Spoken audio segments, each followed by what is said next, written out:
Hello, everyone. Welcome to Android App Addicts episode 592. This is the long-running Android podcast, and today's supporter making this podcast possible is Zoke.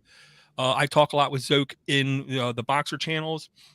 Zoke is a security enthusiast who got mistreated by his last employer, thought it was going to be like the end of the world. Turns out he got a 30%, I want to say with a 30% raise and an office with a nice view, with a nice window. So rock on, Zoke. Good job. Speaking of good job, I'm also joined this week by two fellas. One is in one end of the globe and the other one maybe like polar opposite. Ivor and Josh. How's everything going, Ivor? Oh, not so great, Dor. I am constipated from eating far too many hot cross buns over Easter. I've already got a new phone regret, and all my personal information has now been hacked and is out in the wind. So I'm really happy. Really happy. Well, I mean, you know. Oh, and my dog is on heat, and she's trying to hump everything in sight at the moment. It could have been so much worse. That's another thing that we have to deal with. I thought you were going to temporary music song. I thought you were going to say like the dog was attacked by a goat or something. My butt is all busted up. No, she's pretty afraid. She's afraid of goats. All busted up. She's afraid of everything. Buns, and my dog's trying to hump my leg. Yeah, sounds like a bad country song. It sounds like a country western song, doesn't it? Right. Well, she's getting fixed next week, so hopefully that'll sort it out. I don't think she'll consider it fixed. Wait, your girl's humping your leg? Take away your favorite way. Yeah. So, hey, Josh, how's everything going up in the Great White North? Not as exciting as that. It's been a while, so it's good to see you guys. Since the last time, I've kind of been diving pretty deep into permaculture and trying to do some homesteading type stuff. So that's where my mind has been. I signed up for a permaculture design certification course that starts in May. So that should be pretty interesting. Other than that, yeah, spring has sprung. It's still a little bit chilly during the day and night, but things are looking up around here. Unlike Ivor on the other side of the world, who's falling into winter. Yeah. So for those who don't know, we have pretty mild winters. Well, for now, yeah. For those who don't know, Josh, what is a permaculture? Permaculture is a concept of systems, interacting systems, basically for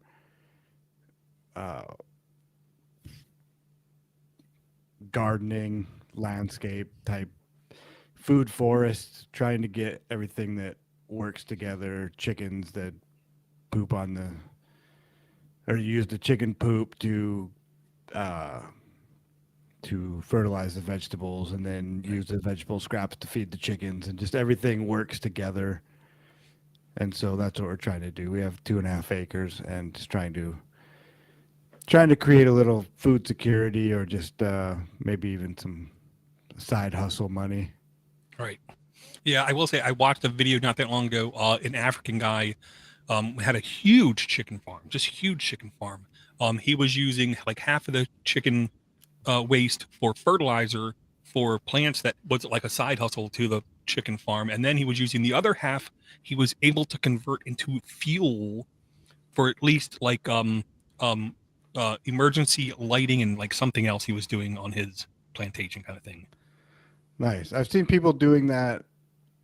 I think it was up in Alaska, but they were burning off their human waste to create fuel, I believe it was. Yeah, that works. Well, it does. Yeah, it's all got methane in it. But... It's I don't know, maybe a little bit Wiccan-esque, but there's something about getting your hands dirty, kind of getting grounded back to the earth and not spending a bunch of time on concrete.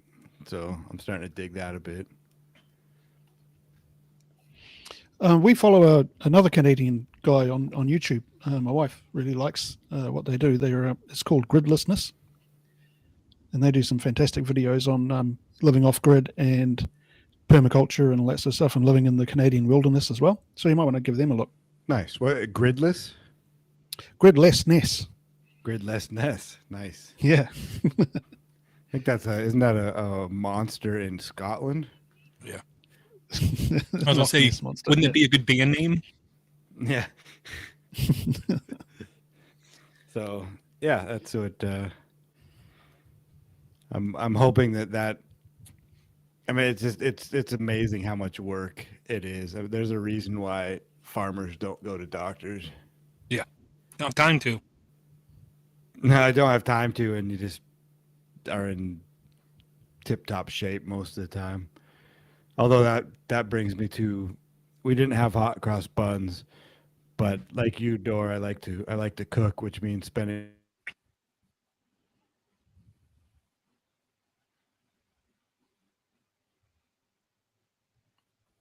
We lost you, Josh. Oh, I was afraid it was me. It's a Canadian winter coming back. Yeah, it's a snowstorm. Yeah, maybe it's because he's running Windows. His cable got eaten by a moose. Yeah. Oh my lord. He's running Windows. He's not running Windows. Yeah. Do you have hot cross buns there? I've seen them. You eat those? And we okay. and we know there's a kid song. I remember a band teacher saying he absolutely that was like the most depressing point in his life. Just sitting there. Come on, you got the what's it called? The recorder teaching these, like 8 years old, these three notes. Oh, yeah. and then he figured out, wait a minute, the other song that he was teaching them is the exact same 3 notes. I can't remember what it was. Well, he was like, he just said that was like the most depressing point in his life, and then he decided, I'm never going to be a school teacher anymore, and he quit. You'll have that. Well, I remember my parents had an album that was released by Lorne Green, and he sang Hot Cross Buns on that album. Who in the hell thought that was a good idea? I mean, Lorne Green did, obviously. Wild, what was his name of the show? Like Wild Nature or something? Oh, no, he was Mutual, he was on Battlestar Galactica. Mutual of Omaha's Wild Kingdom. That's where I really remember him from. Oh, okay, right. I just remember him from he was in Battlestar Galactica. Yeah, I'm not gonna lie. Damn. Okay. No, all we did was go over my sister-in-law's house and had ham. That's about it. I really wanted to cook wings or ribs or something, and they were like, no, we don't want you to feel like you're doing work. I'm like, no, I like making it's ribs and wings. Yeah, I know. So I didn't. Yeah. So, yeah. Okay. No, they're a big thing here. They start selling them around just as soon as Christmas ends in the supermarkets, and they're quite a thing in this country. So my wife made a few because they were horrendously expensive in the supermarket, and as is everything these days. Anyway, so we had homemade hot cross buns, and they sure did the trick. All right. That's good. Hey, Josh, everything okay? Hey, yeah. I don't know I'm not sure what's happening. Apparently I'm spending too much time outside and forgot how to use any sort of technology. I blame the sun. Yeah, so do I. Solomon! Mm-hmm.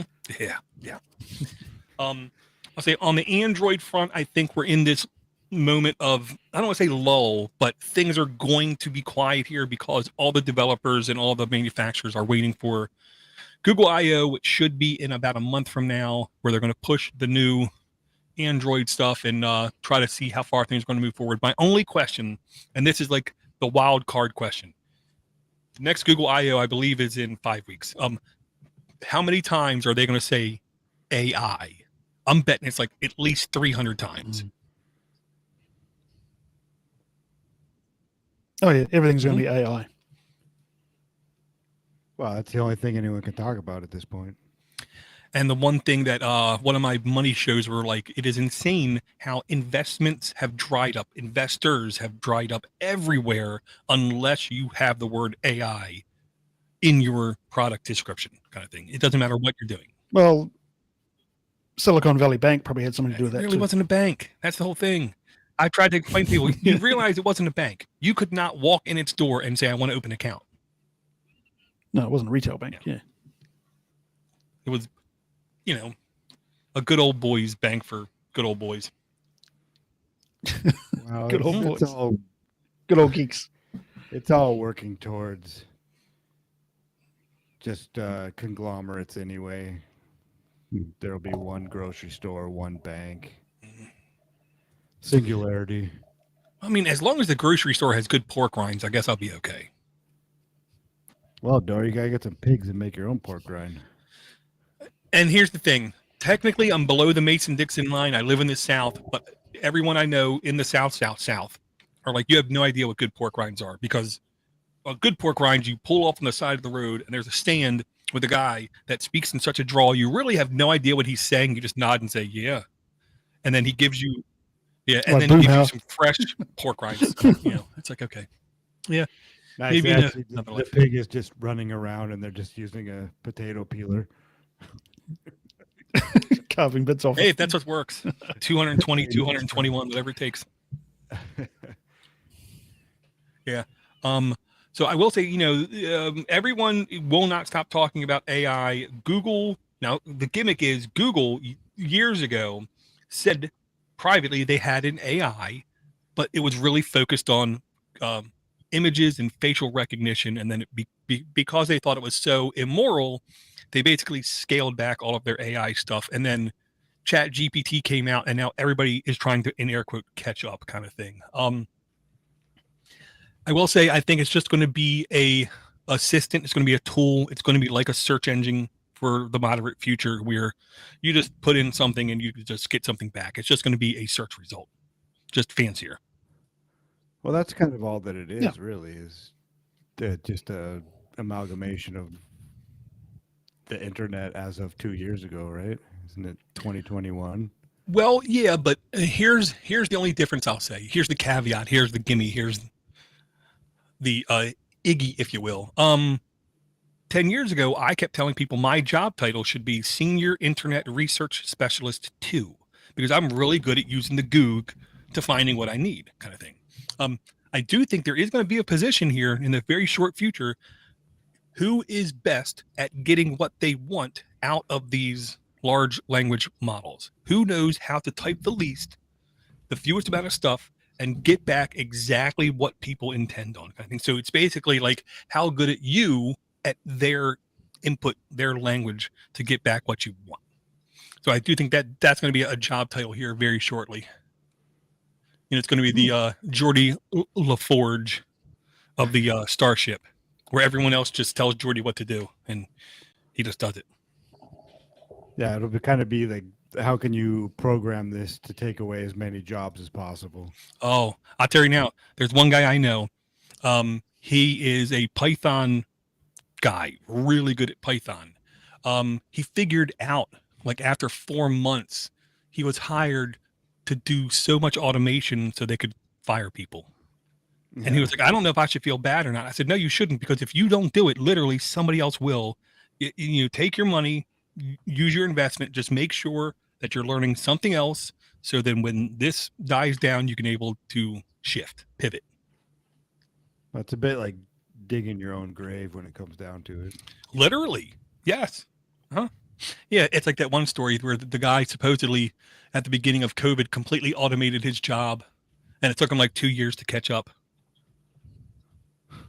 So he was getting paid for 2 years. That's living.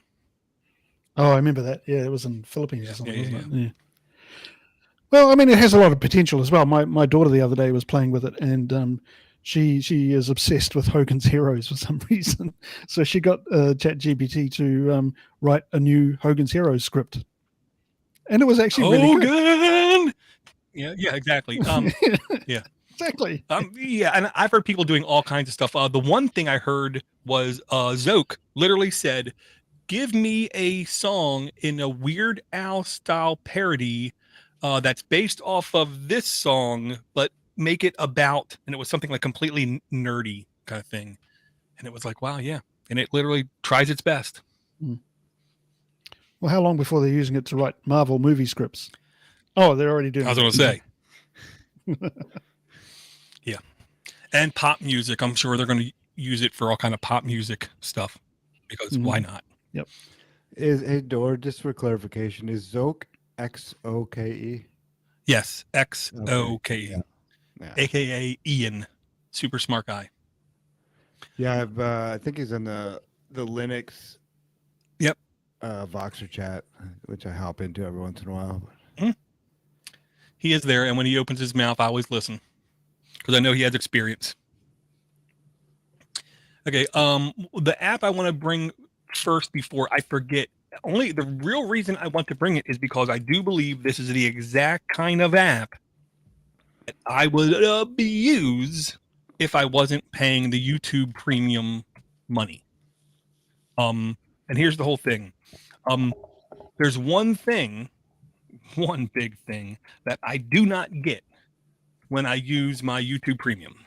I don't get ads. All this stuff is taken out of it.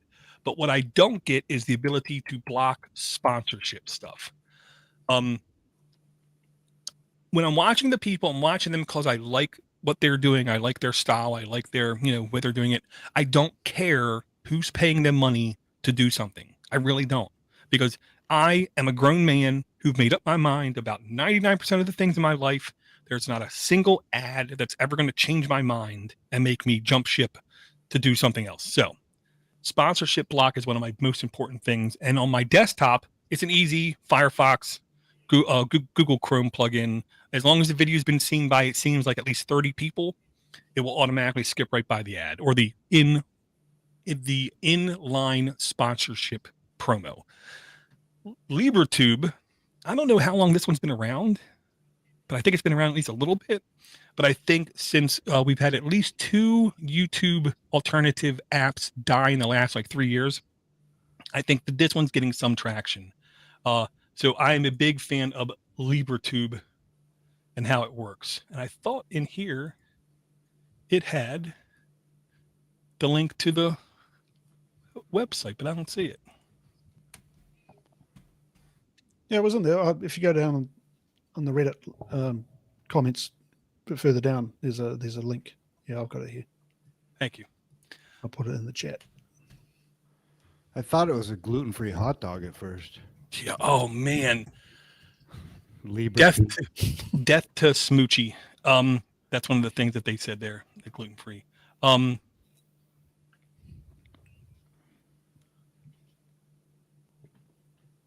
Death to Smoochie. Yeah, Death to Smoochie. I watched that one again the other day. Fantastic movie, where he was eating his soy dogs with his almond paste in place of ketchup, and oh man, disgusting. Ugh. But it was shocking at how much things that he was doing back then to try to be shockingly different are now amazingly normal. Just saying. So yeah, if you go down LibreTube, it does go through some of the basic things, what it's about, screenshots to it. And here's the real reason why I am really tempted to use this full time. Here are the basic features that come with it. Completely free, no trickery, no chicanery, no nothing. It has built-in user accounts. So you can have a user account in this app, and then you can link it to your user account so you see your subscriptions and stuff like that. It has inline subscription, user playlist, bookmarks, channel tabs, search filters, player gestures, which I think is important on a mobile app, built-in sponsor block, built-in comments and captions. This, I think, is the kind of exact app I would literally abuse if I didn't have YouTube Premium. Because right now, I don't watch YouTube on my phone, ever. Unless I'm literally how do I fix this $500 vacuum we got 20 years ago? I'll look it up on YouTube, put it on my phone, and then look right next to the vacuum so I can fix it. But that's the only time I ever use YouTube on my phone. This app right here is tempting me to use YouTube on my phone again. Great. Does it have Chromecast? I don't know. Okay. Because I use another similar app. It's called SkyTube, and I think I've mentioned it before on the show.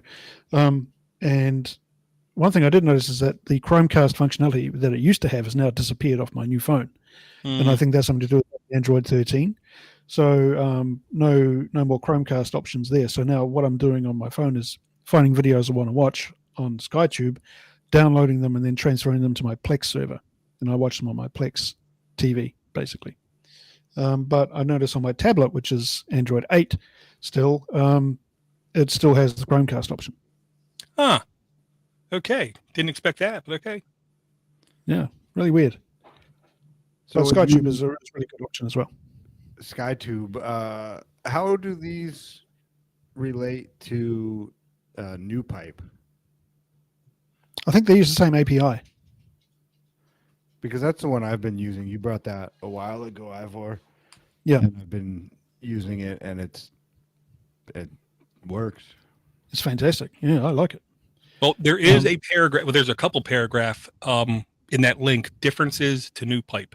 With NewPipe, the extraction is done locally on your phone, and all requests sends toward the YouTube, Google are done directly from the network you're connected to, which does not use middleman server between them. Therefore, Google can still access information such as the user IP addresses. Aside from that, subscriptions can only be stored locally. And then they go on with another couple things that make it different. I will say, if I had to take like one big takeaway, NewPipe is definitely more, I don't want to say open, because they're both available to download and see all the source code on GitHub.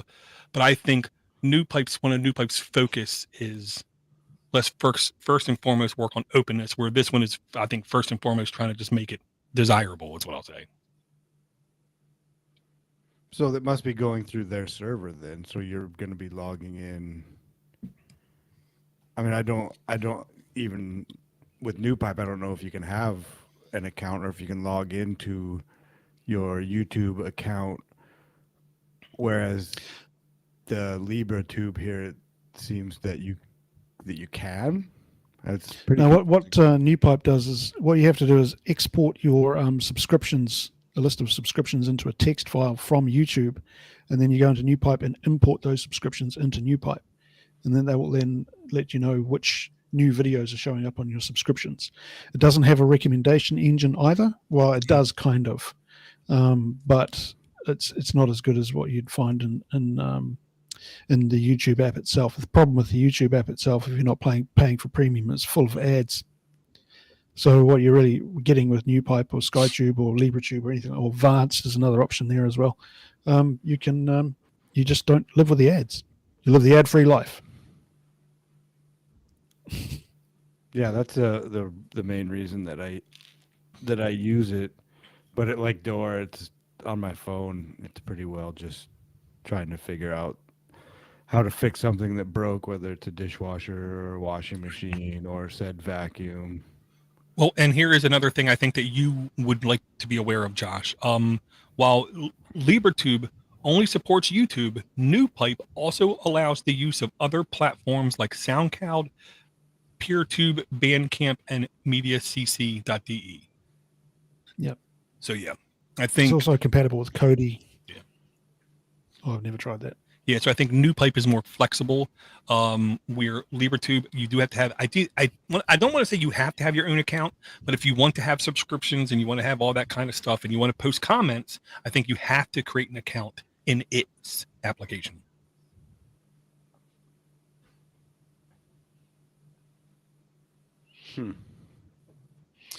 So the basis of this is that YouTube and its videos are all based on an open API or open link that's sitting on the internet that anyone can access. So you can build an API which accesses YouTube's videos for free and ad free.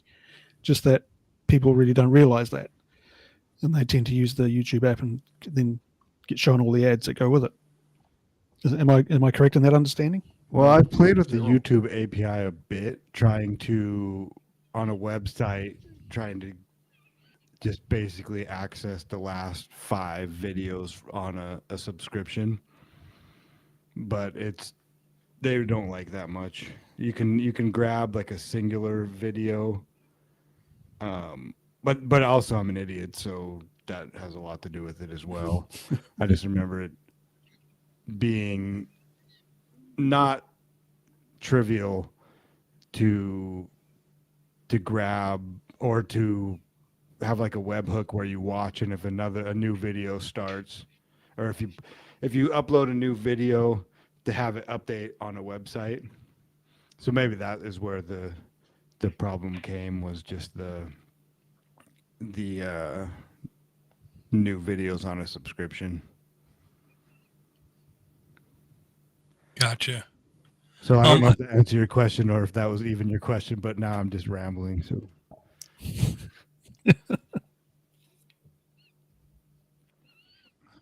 Well, 'cause there's another very similar app in the door. If you don't mind, I could probably a good opportunity to bring it at this juncture because it's quite similar, well, related to what you're talking about with LibreTube. So it's an app called Vi Music. Some of you may have seen this being brought up before, but on other YouTube channels. So basically, this operates on the same basis of as LibreTube and Sound. What was it? What's it called again? SkyTube. Sorry, LibreTube, SkyTube, and NewPipe by using YouTube Music. So you've got YouTube video and you've got YouTube Music. So this does the same thing that NewPipe would do for YouTube Music, and it's really a fully functioning music player. I mean, this thing for me has replaced Spotify. I still pay Spotify $25 a month because my whole family's on it, and they use it. But really, the only thing this Vi Music doesn't do is podcasts, which you can use Podcast Addict for as well. But you've got all the search functions. You've got background playback, so you can turn your screen off and still have the playback going. You can bookmark. You can do playlists. You can do random, from playlists. You random play song selection. You can open links from YouTube Music in the app itself. You've got queue management, sleep timers, skip silence, all this sort of stuff, all the sort of fully featured application features that you expect from another app like YouTube Music. And I use it every day. Take the dog for a walk, I stick my headphones on, open this up, and just select a random song from a favorites playlist, and away I go. I'm not a YouTube Music subscriber. I haven't tried importing any playlists or anything like that. But if anybody else has that, let us know. Oh, you can import playlists. There you go. There's an option there in the description to import playlists, and no ads. Again, so it's just ticking all the boxes for me. Oh, and the other thing I noticed as well, was incredible, was that Spotify automatically compresses your music, so the sound quality is automatically very muddy. And I was noticing when I was listening to music on this application, there was a huge difference in sound quality between the same song on Spotify and the same song on VI Music. So even when I took the compression off on Spotify options, it still wasn't as good as what I'm getting through VI Music. So why would you stick with Spotify? Because you love Joe Rogan? Yeah. Well, no, not really. You know what, Door? VI Music, the only downfall about this thing is that you can never figure out how to exit it. Dang. Sorry, Linux. Oh, it'll do. Yeah, that's a Linux It'll do joke. random. It'll do random playlists as well. So it'll do quick picks for you. So based on certain songs, it'll show you other songs. You can do radio options. It's got everything. Yeah, I use it all the time. Oh, it looks great. I'm just wondering about, do you ever use skip silence on music? No. I don't know why it's there, but That's interesting. if you want it, it's there. I guess so. Too much music, not enough words. Yeah. Very cool. Yeah, I mean, I will say, when I'm in the car going with other people in the car, I can't listen to podcasts because, I can't. One, all they'll hear is because, Yeah.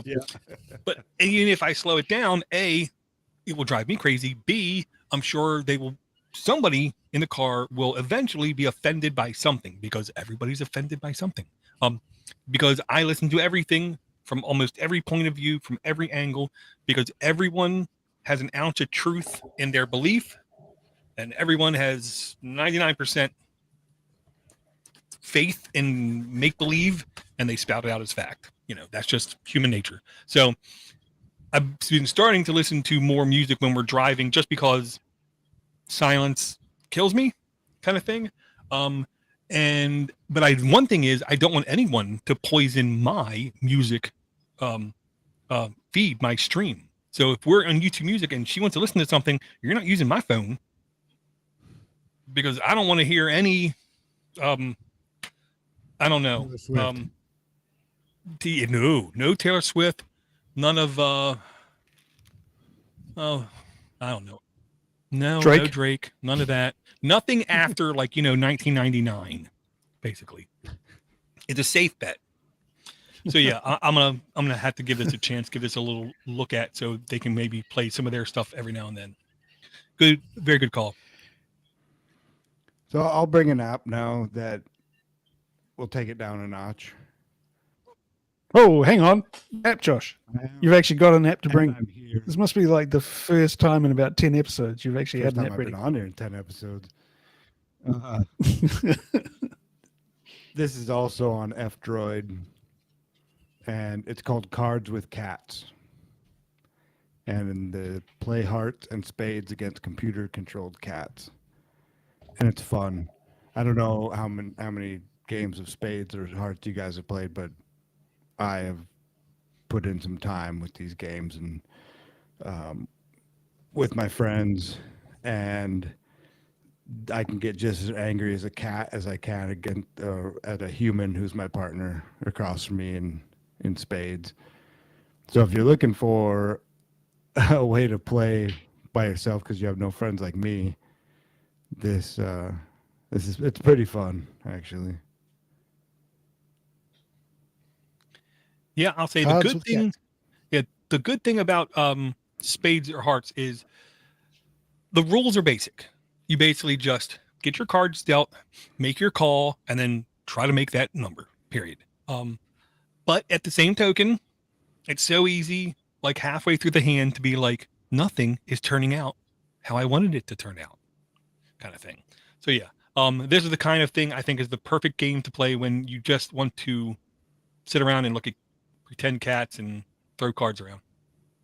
I would love it if the cat would chase the card, just saying. Yeah, well, it has a pretty good AI that should bring us up in the algos.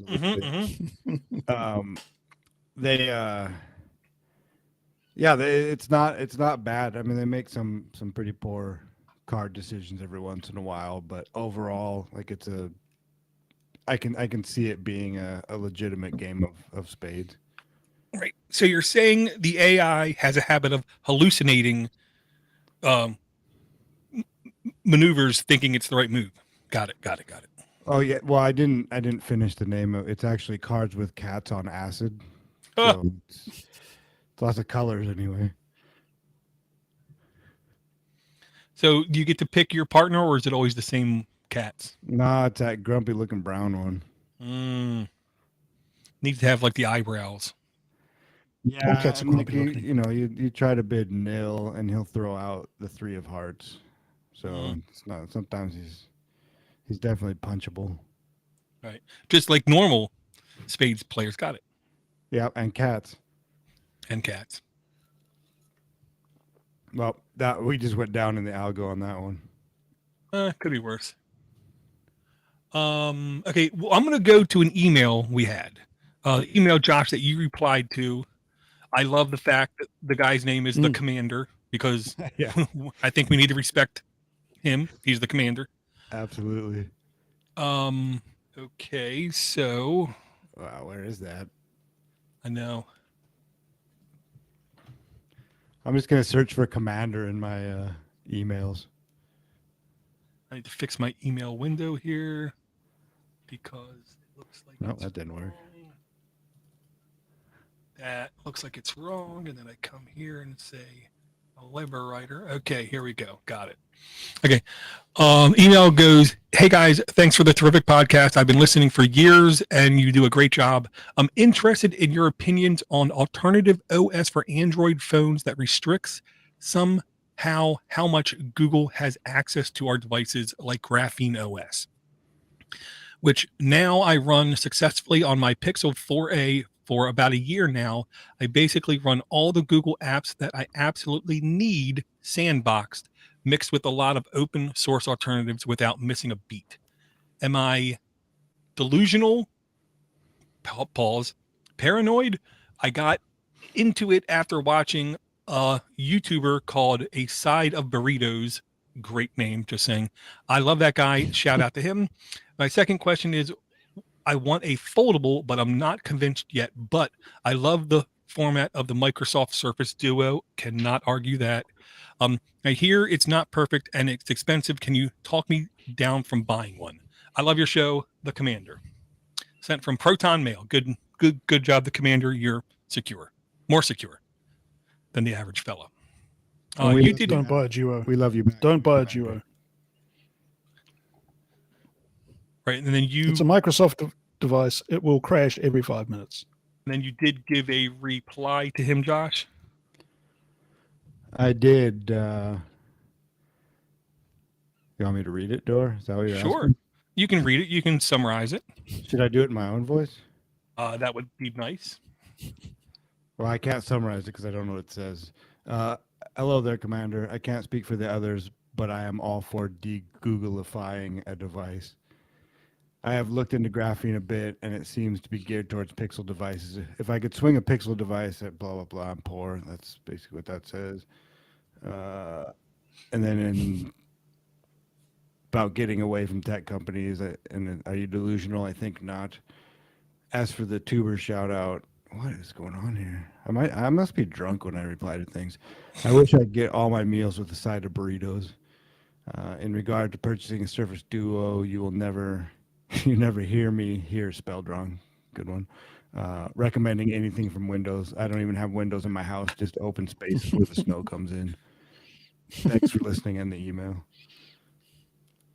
Wow.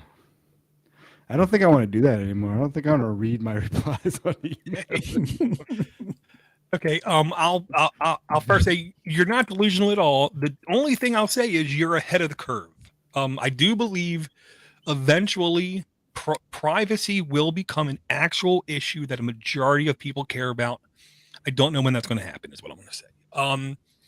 The only reason I would buy a Microsoft Duo device is so I can play with it and then give it away, because I don't think it will be. Samsung devices now get updates for like 5 years. I would be shocked if that thing gets updates for like 18 months. Number one. Number two, the only piece of Microsoft hardware I believe is solid, secure, stable, Microsoft mouse, and the original Microsoft networking hub or router. That was it. Everything else I think is horrible. Keyboard. Sure. I like this keyboard a lot. Josh is holding up his keyboard right now. Well, and it's like wildly funny how something involving software doesn't seem to work well with Microsoft kind of thing. So yeah, I would never buy a Duo expecting it to be a daily driver kind of thing. That stated, I do think it's getting close to where if you do buy a foldable device, you will not be completely upset at it, but I don't think we're there yet. I think we got at least another like 12, 18 months before we are pitched a foldable device that isn't $1,000 and is solid with implementation where you can easily see something on the screen, open it up, and then it seamlessly transforms into the new screen size and it just works kind of thing. But I don't think we're there yet. I think Oppo's latest offering, was it the N52 or something like that? That's getting there. It's certainly a lot cheaper than the Samsung devices, and it seems to be a lot better featured as well. Yeah. One thing about your response, Dor, is that you mentioned that you don't think it'll be getting updates after 18 months. Are you talking about Microsoft updates? Yeah. Well, anything. Well, is that a bad thing? Well, it comes through every day. I just have little faith in them to put something out and support it for any length of time, unless it's an insane success, and it's not. So it's just not worth the money either. There's a lot of money to spend on a Duo.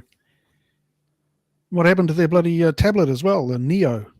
It's basically that's disappeared off the radar, isn't it? Yeah, it is indefinitely postponed.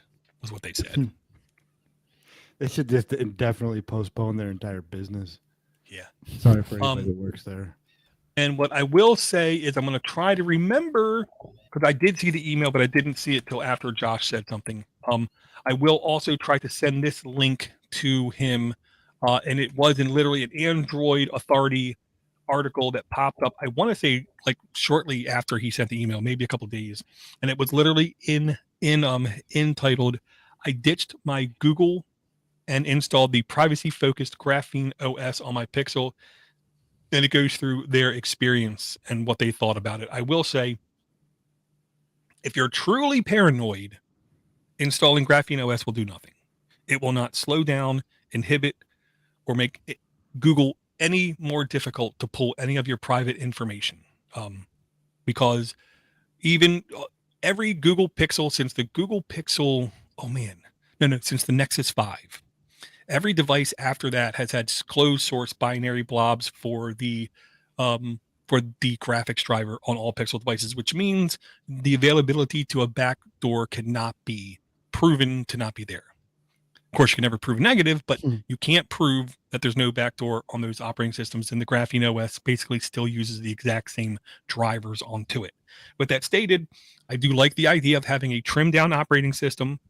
I use my work profile, which is the same thing as sandboxing, very frequently on my device. It just makes it very easy for me to take a suite of applications and just click boom, and they're all dead. They cannot launch on their own. If I get phone calls or whatever, it will not automatically launch the app, where all the other apps have triggers to launch back up, whether you like changed networks, you ended a phone call, all these kind of things can trigger the app to awake. When it's a sandboxed or island or work profile thing, you can literally just kill the entire profile and then you don't have to worry about it. Yeah, the thing with Graphene OS as well is it can only be installed on a Pixel at the moment. Yeah. I think they're working on that. No, I don't think that that's necessarily true. I think that it's only officially supported on Pixel. Oh, okay. I think you can throw it on, but I mean, you're taking your life in your own hands there. But it's only supported for Pixel. Okay, well, this might be something worth trying in on a second phone or a phone you don't want to use anymore. Yeah, or a 12th phone in your case. A 12th phone in my case, yeah. And Dora, you referred to him as him, but I believe you should refer to him as the commander. The commander. Not commander, the commander. Got it. The commander. It's not the Facebook. Right. Very cool. So I'm going to bring an app here, and the reason I just had some weird accent kick in. The reason I'm bringing this application is because it extremely scratched the nostalgia itch to the point to where I think I started to bleed. It just, it's called Fur Squadron Space Shooter, aka Star Fox, from the old Super Nintendo days. That's one of the games I love, but man, I sucked at that game. This game seems to run at like half speed compared to what I remember Star Fox's speed. So to be honest, I found this game to be a little bit easier to play than the original Star Fox. But it's definitely inspired by that game. The graphics are extremely like vector-esque is the way I'm going to use. With vector, you typically see graphics. Yep. You typically see outlines or wire cages of stuff. This is definitely that. Basically, it's just one of those games. If you just need a little bit of fun, right now I believe it's on sale for $199 US. Fur Squadron Space Shooter by Raptor Claw, which I think is a great name. Updated January 27th, 2023. Eligible for Family Library version 1.1.1. Requires Android 9.0 and up. Content rating E for everyone. Downloads only 100 plus downloads. The original release date December 14th, 2022, so it's not even a year old. App permissions is basically just network access, control vibration, and view network connections. So not a lot of access, not a lot of resource hog, it looks like, and just your classic shoot 'em up.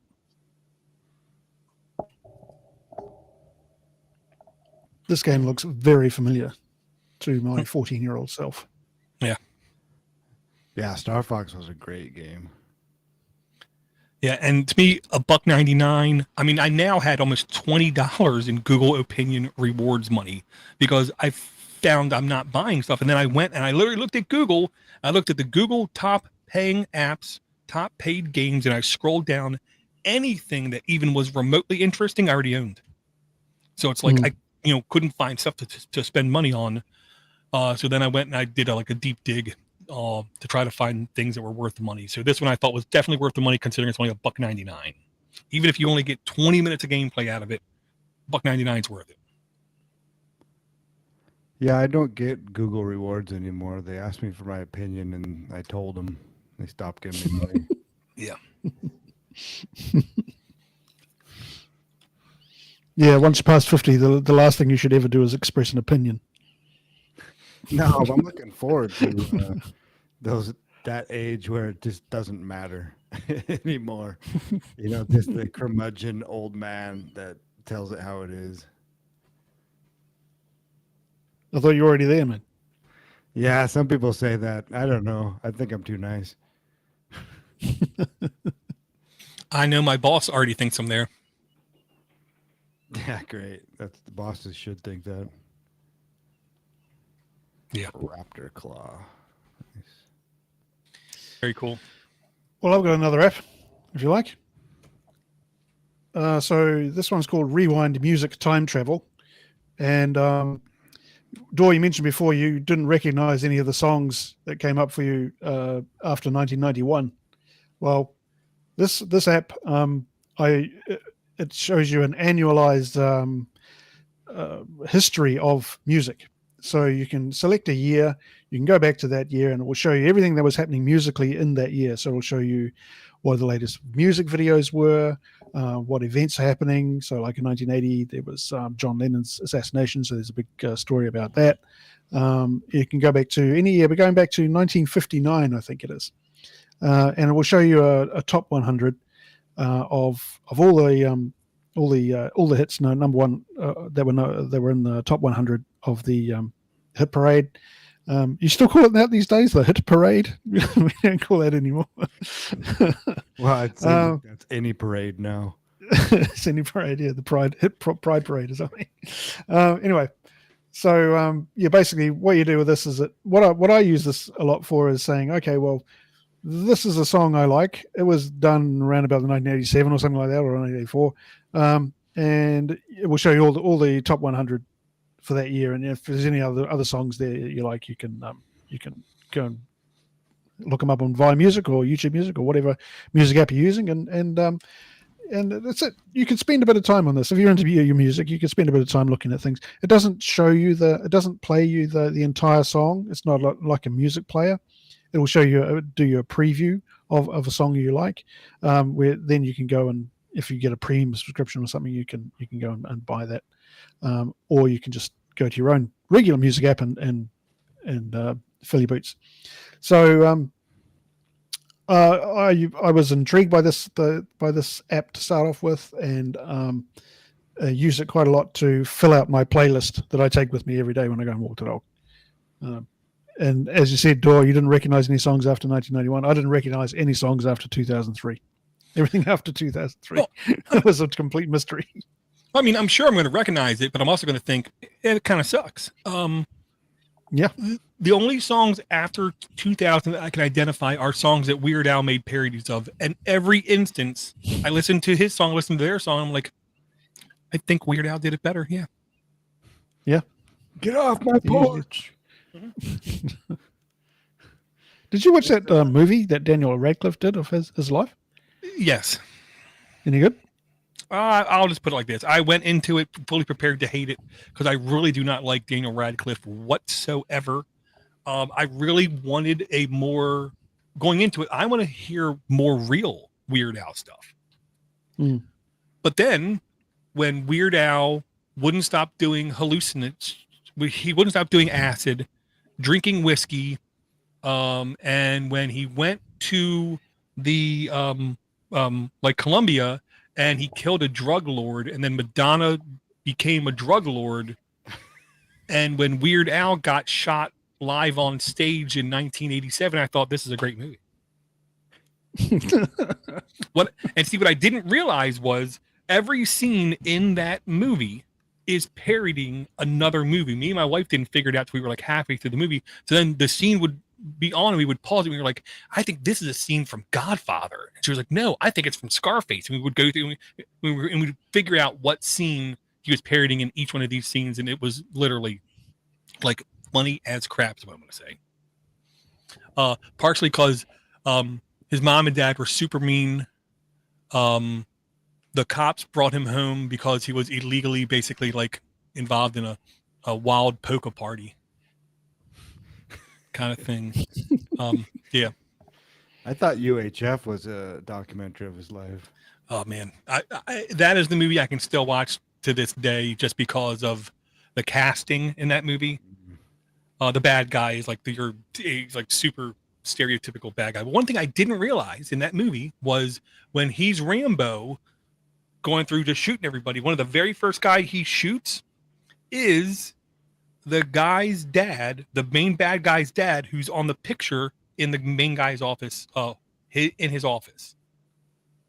That was like one of those little Easter eggs I found out years later, and I went back and I had to watch it again to say, okay, here's the guy in the guy's office who's the dad behind him, and then fast forward to the Rambo scene, and that's the same guy that he shot. Okay. Useless knowledge. Mm-hmm. I believe you. Let's talk about the castle for a while now. What show would be complete with that one? Yeah. My dad says he's an Diaz man. Yeah. I did watch that again like 2 weeks ago just because. Nice. Right. Dale. I watched Conan the Barbarian yesterday. Dale. That was great. Put the gate in the backyard. Yeah, take the gates around the back. I think you still have the director's cut version or whatever. I'll try to get you the other one. Gotcha. All right. You guys want to do another app? Sure.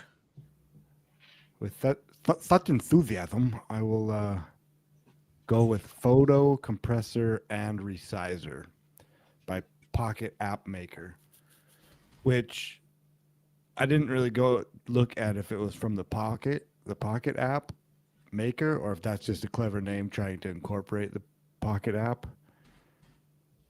Contains ads, has 4.8 average reviews out of 39,000, 1 million plus downloads.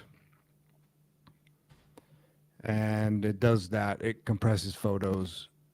I've only used it on auto, and I take a photo that's 5 megs roughly, and it takes it down to about 130K. And so it was the first one I picked, and it works.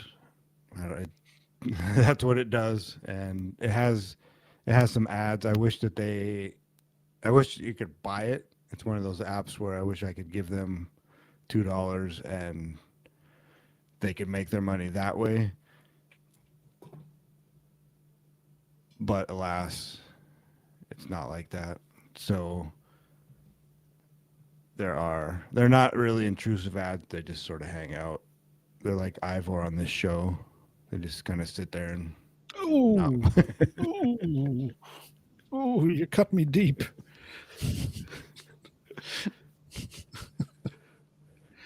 At least I would be offended if I was listening to you. That's right. Gotcha. Ooh, another app I brought that just silences the crowd. Well, I was trying to see if I could find the license for it. Only reason is because I'm pretty sure it's using ImageMagick on the back end, and ImageMagick is one of those Linux tools that's been around forever. And basically, you can do anything with you can do anything you can imagine with an image with it, kind of thing. I will say, the numbers you quoted on the compression was drastic. It was literally like 1/20th the file size, which I'll say the one thing I do hate still is there is places where I go to paste something. Oh, that's too big. I'm like, I'm not paying for the server space. Just let me put it on there. Well, I mean, I know how cheap hard drive space is now. It is nothing. Literally nothing to have a rack of NVMe, 2 terabyte drives just sitting around kind of thing. So it's just one of those things, and it just makes me upset. So if I need the ability to compress something, now I got something. I suppose if you're emailing, because email still has a 25 meg file size limit for attachments, doesn't it? Or is that? I think it's based on the client. The client. Okay. Yeah, I know. At work, it's only like 4 megs. It's something stupid, and then with Gmail, I want to say it is 25. Well, this is a perfect app for you then, Dor. You can take those over 4 megabyte pictures and take them down to a reasonable space that a normal company is comfortable using. Mm-hmm. I just don't send the email. I usually just turn my computer off and go home at that point. Mm-hmm. Yeah. I know. I make sure if someone really wants an answer out of me, you're going to send more than one email because I'm more important than that. Plus, I'm almost to retirement. 42 more months. I'm out. Changing my phone number. Answering the phone. Okay, I'm going to bring a game that I believe was on sale again. This is the kind of game that when I saw, I figured this was like a perfect game for my son to play because he likes to believe he knows how computers work, but come on now. He doesn't really. Yeah. No, it's called The Lonely Hacker. The developer name is The Lonely Developer, 1987. I guess we know how old he is, or they are. 14,000 reviews, 4.1 average reviews, 1+ million downloads. E for everyone, $2.49 buy. Data safety, no data is collected, and so you don't got to worry about it. I like that part of it. The update to the game is April 5th, 2023. Eligible for the family library. Version 20.0 requires Android 6.0 and up. Content rating again, E for everyone. Originally released February 15th, 2018. Again, 1 million plus downloads, permissions, full network access, and view network connections. So not very much is what I'm going to say. This is the kind of game where you literally click like one button to say hack. So they really, there's not a whole lot of complexity to it. But I just found it was like a good, like little story thing going on. Of course, you are a hacker, but really what you are hacking for, in the beginning, it's for fun, it's for stupid, it's for play, but then it eventually becomes, you find something out bad. So then you are starting to hack for good. I like the redundancy of the title. Mm-hmm. Thank you. Yeah. Hackers ain't got no friends.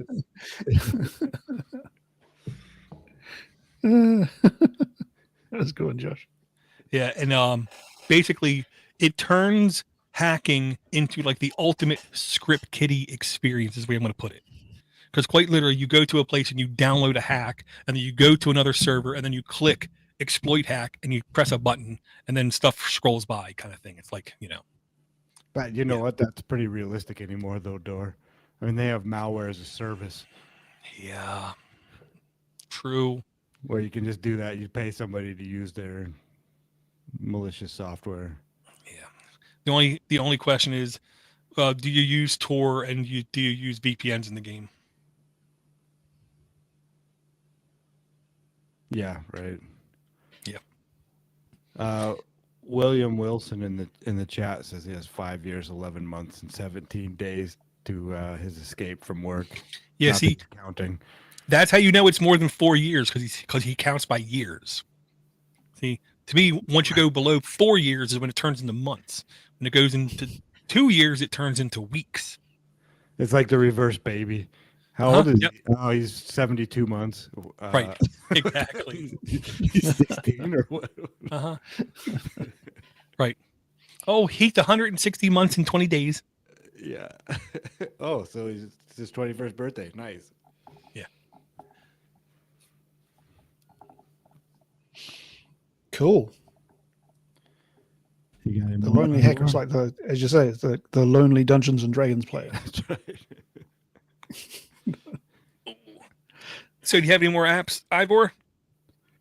Yeah, actually I've got an app and a video that goes with it. So I sent it around to you guys on Vox the other day. So I'll post a link to the video first. And this is a favorite YouTuber of mine called Facundo Holzmeister. I probably butchered that pronunciation. He runs a YouTube channel called How To Men, which is all about Android. And he has been playing around with an app called Shizuku. Have you guys had a chance to have a look at this? There are No. No. Okay. So Shizuku, let me go back. Back in the 80s here in New Zealand, we used to have a drink called Clayton's. And it was a drink that you could pretend was alcoholic, but it wasn't. So it was a non-alcoholic drink that looked like an alcoholic drink. And so the tagline, the advertising line for this drink was Clayton's, the drink you have when you're not having a drink. So Shizuku is the root application you have for your phone when you don't have root.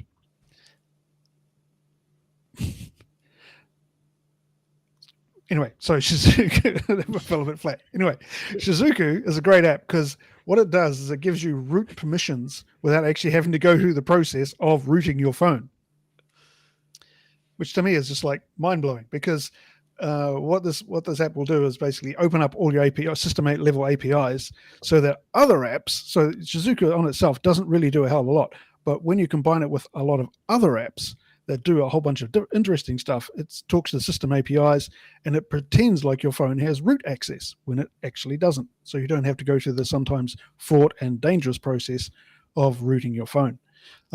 So I recommend you have a look at How To Men's video description. It's very good. It's got you have to install this app first, and then you got a whole bunch of other apps that he outlines every single one, what they do.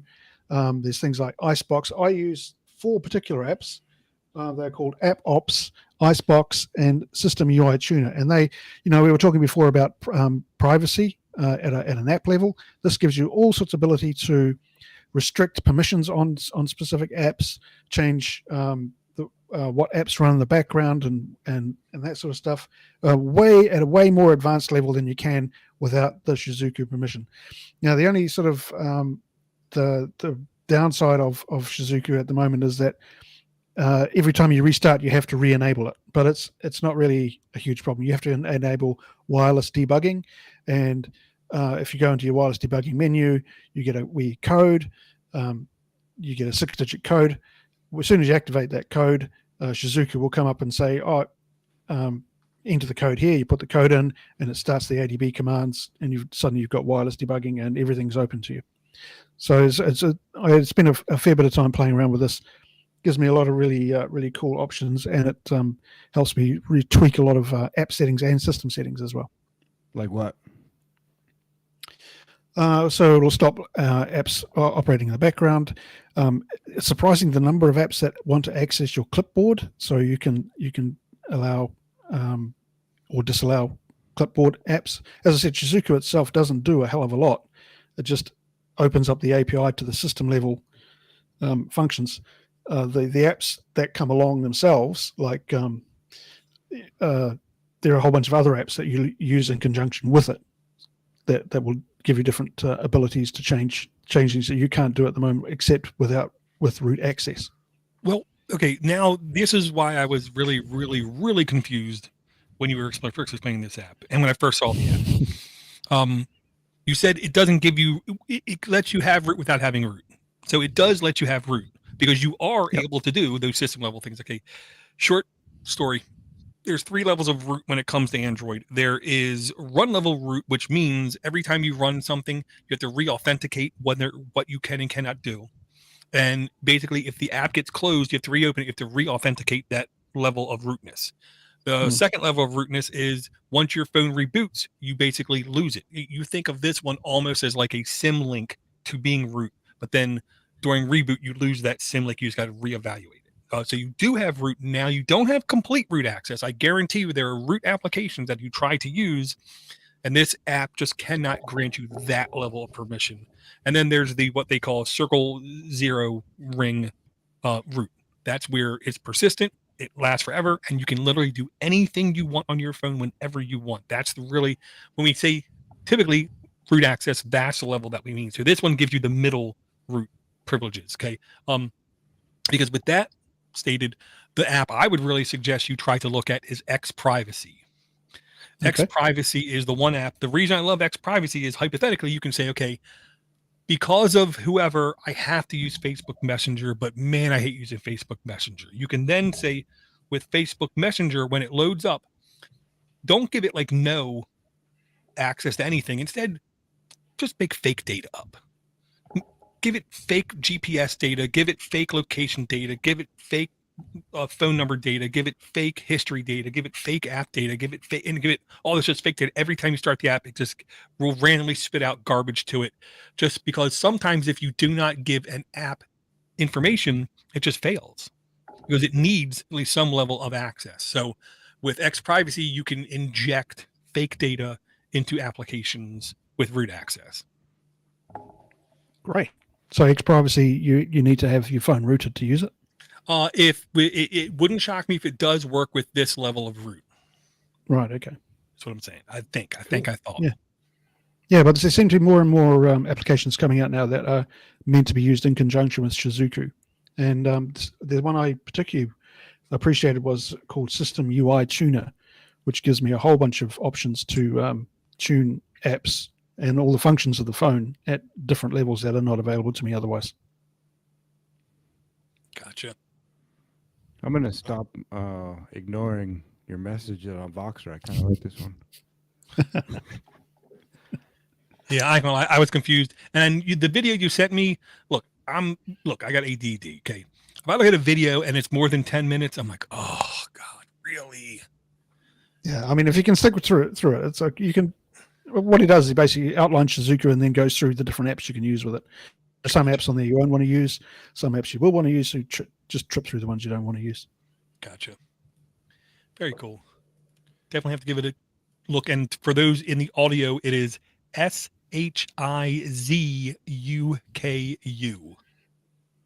But there's a Z in there. There's a Z in there. Very cool. Do you have any more apps there, Josh? Oh, yeah. I'm just getting started, Dor. Oh, okay. Here, this is what I really want to talk about. This app is called Amethyst by Vitor F. Pamplona. 4.9 average reviews out of 111, 50,000 plus install or downloads. It's mature 17 plus. And it does no data shared with third parties, no data collected. Updated the 10th of April 2023, a few days ago. It's pretty much in constant development, I think, as it is. It's a client for the Nostr protocol. And what it does is it allows you to join Nostr, which is a decentralized, I mean, it's hard to put it in the terms of social media. The Nostr protocol is just that, a protocol like email or HTTP, where you can build whatever you want on top of it. And so what it's being used for right now is almost Twitter clones. But the beauty of it is you can, when you set up a quote unquote account, you get a key pair, which is a public key and a private key. So it's basically the same as a password and a username, but you can take it to any other client that's using the Nostr protocol and not be hemmed into Facebook or Twitter. So it'd be like that, having one account that you could log into Instagram and Twitter and Google and whatever else you wanted to. And so that's kind of how the key pairs work. But in my opinion, I can see this blowing up this year and over the next couple of years. There's quite a few prominent people that are moving over. I think we actually talked about it on Joe Rogan. I saw some talk about that. So, that'll bring in some people, but what you can do is you curate your feed by just the people you follow. There are no ads, there are no algorithms. It's all just sequential. And there you go. This is for you, Ivor. You can also send zaps, which are small amounts of Bitcoin, to people who make their posts. Hey, And we should play Josh Bingo. Josh Podcast Bingo. says Bitcoin. Yeah, but it's great though, because I mean I've been using it for a few days and just taking pictures and kind of keeping, like, basically following people that are into permaculture and getting ideas and stuff like that, and have made a couple bucks even just by people sending zaps for the posts. And it feels like it's right at the floodgates are about to open, and it's quite nice to be able to communicate with people that respond back, and it's not, everyone is sort of on the same footing as far as there are no influencers, there's nobody with a blue check mark. And so I don't know, I get this feeling that the next big thing in my life is going to somehow come through this protocol.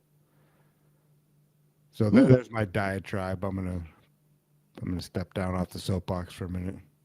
No, I mean you did a good talk about it on your last podcast with your podcasting for value episode. So yeah, that was quite a good explanation in there about what Nostr is all about. But I noticed myself that there are a lot of Nostr client applications coming up in F-Droid. So it is definitely taking off, as you say. Yeah, I'll say the only negative I heard about this one is honestly the same negative I heard about Mastodon. It's just that until the onboarding process becomes simple enough for stupid people, it isn't going to hit any kind of mass numbers like Twitter, because the onboarding is something like Twitter or Facebook, literally grandparents can do it. Grandparents do it. This is easier, Dor. No, This is easier. Not for me. No. This app? How did you try it? Yep. Definitely more steps than joining Facebook. Create an account? Yeah. And you're done. When you create an account, it generates a key pair for you. And then from there, it comes down to the curation. But there's a hashtag right now on there, which is called Grow Nostr, #GrowNostr. And that's kind of what I used. And it's amazing. Just I don't know. I find it amazing for somebody like me that has no clout anywhere to go on there and to feel like, okay, I'm like, I can make a new start at this and have it be something that I want. Like it's just, I'd look at Twitter quite a bit just for news and to get information, and it's just a cesspool. And like, this is just dipping your head in the River Jordan. So was Reddit. What's that?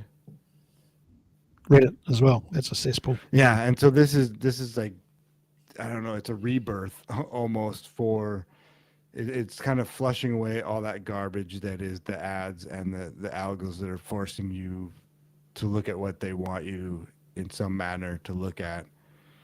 And so just to have the ability to, you can still block people, but you don't see anything on your home feed that you didn't follow. Gotcha. But yeah, I mean, I'm not trying to poo-poo your comment about it being difficult, Dor.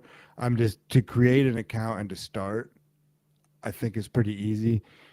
It is very cutting edge, and so there are snafus, but everybody is also pretty excited to help.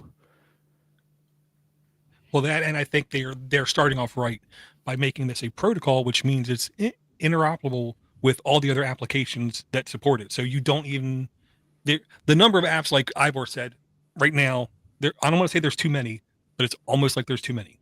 So you just basically got to pick one, stick with it for a while, and I'm sure there's going to be times where you open the app and it's not working exactly like you wanted to because something changed. But then just, because the apps are being revised so quickly, but every time I look at one of these apps, the update date is less than 2 days ago because people are literally actively pounding out code trying to make this thing work right. This is the kind of thing. I'm old. I'm tired of getting on stuff early. Yeah. So the only reason I would get on early is literally just to create an account and then come back in a year or two, kind of thing. I do like the idea. Put it this way: the reason I liked Google Plus was because there was basically no, in air quote, influencers on the platform. There was the same reason why back in the day BBSs I thought were fun. You just hopped on, interacted with human beings, and did stuff, and then logged off, kind of thing. So that's why I do think this is going to be only more popular in the future. The only question is, what kind of glass ceiling is it going to hit? Because all these kind of things hit some kind of glass ceilings, whether it is just, what happens when, a billion people all access it at once, or what happens when people we hate start to hop on the platform, like, Hollywood stars and stuff. Right. That's where the beauty of you having your own home feed is. But yeah, another aspect of it is that it is, excuse me, decentralized in the fact that there isn't a singular server. You're not signing up for your account. Nobody can just shut you down. The relays, they're called, are the individual servers that, and so you can basically subscribe to as many relays as you want. And so there's a bunch of free relays right now. I think there's some paid ones, and you can also run your own relay to contribute to the network or just to back up all of your interactions. And so at that point, you can't really ever be censored just because you have a copy of your entire history. So I mean that's getting kind of in the weeds and pretty nerdy, but as far as scalability, it has that going for it. Yeah, I can tell you, like, one option I want these things to have, because this is what soured me about Mastodon. I would find somebody who posted something I thought cool, interesting. I would then follow them, and then what it turned out was 99 out of 100 postings they did was just retweeting or republishing somebody else's stuff. I would love the ability to say I want to follow somebody, but I only want to see original content from that person. I don't want to see things that they're regurgitating, is the way I put it. If I wanted regurgitating content, I would just throw up in my mouth. Yeah. That with the clients right now, these type of clients anyway, is only scratching the surface as well.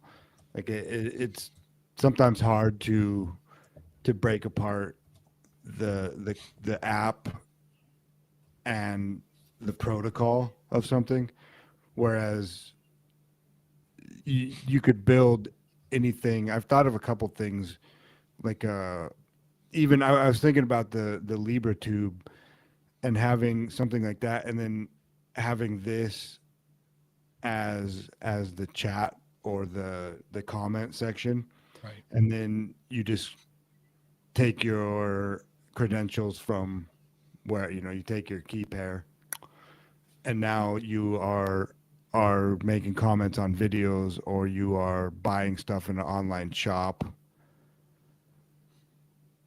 and receiving Bitcoin as payment in a pretty easy fashion. Gotcha. So this is a mobile solution. The dumb question is, what about when you're on your desktop? Do you have a preferred interface for it, or you did not use it on your desktop?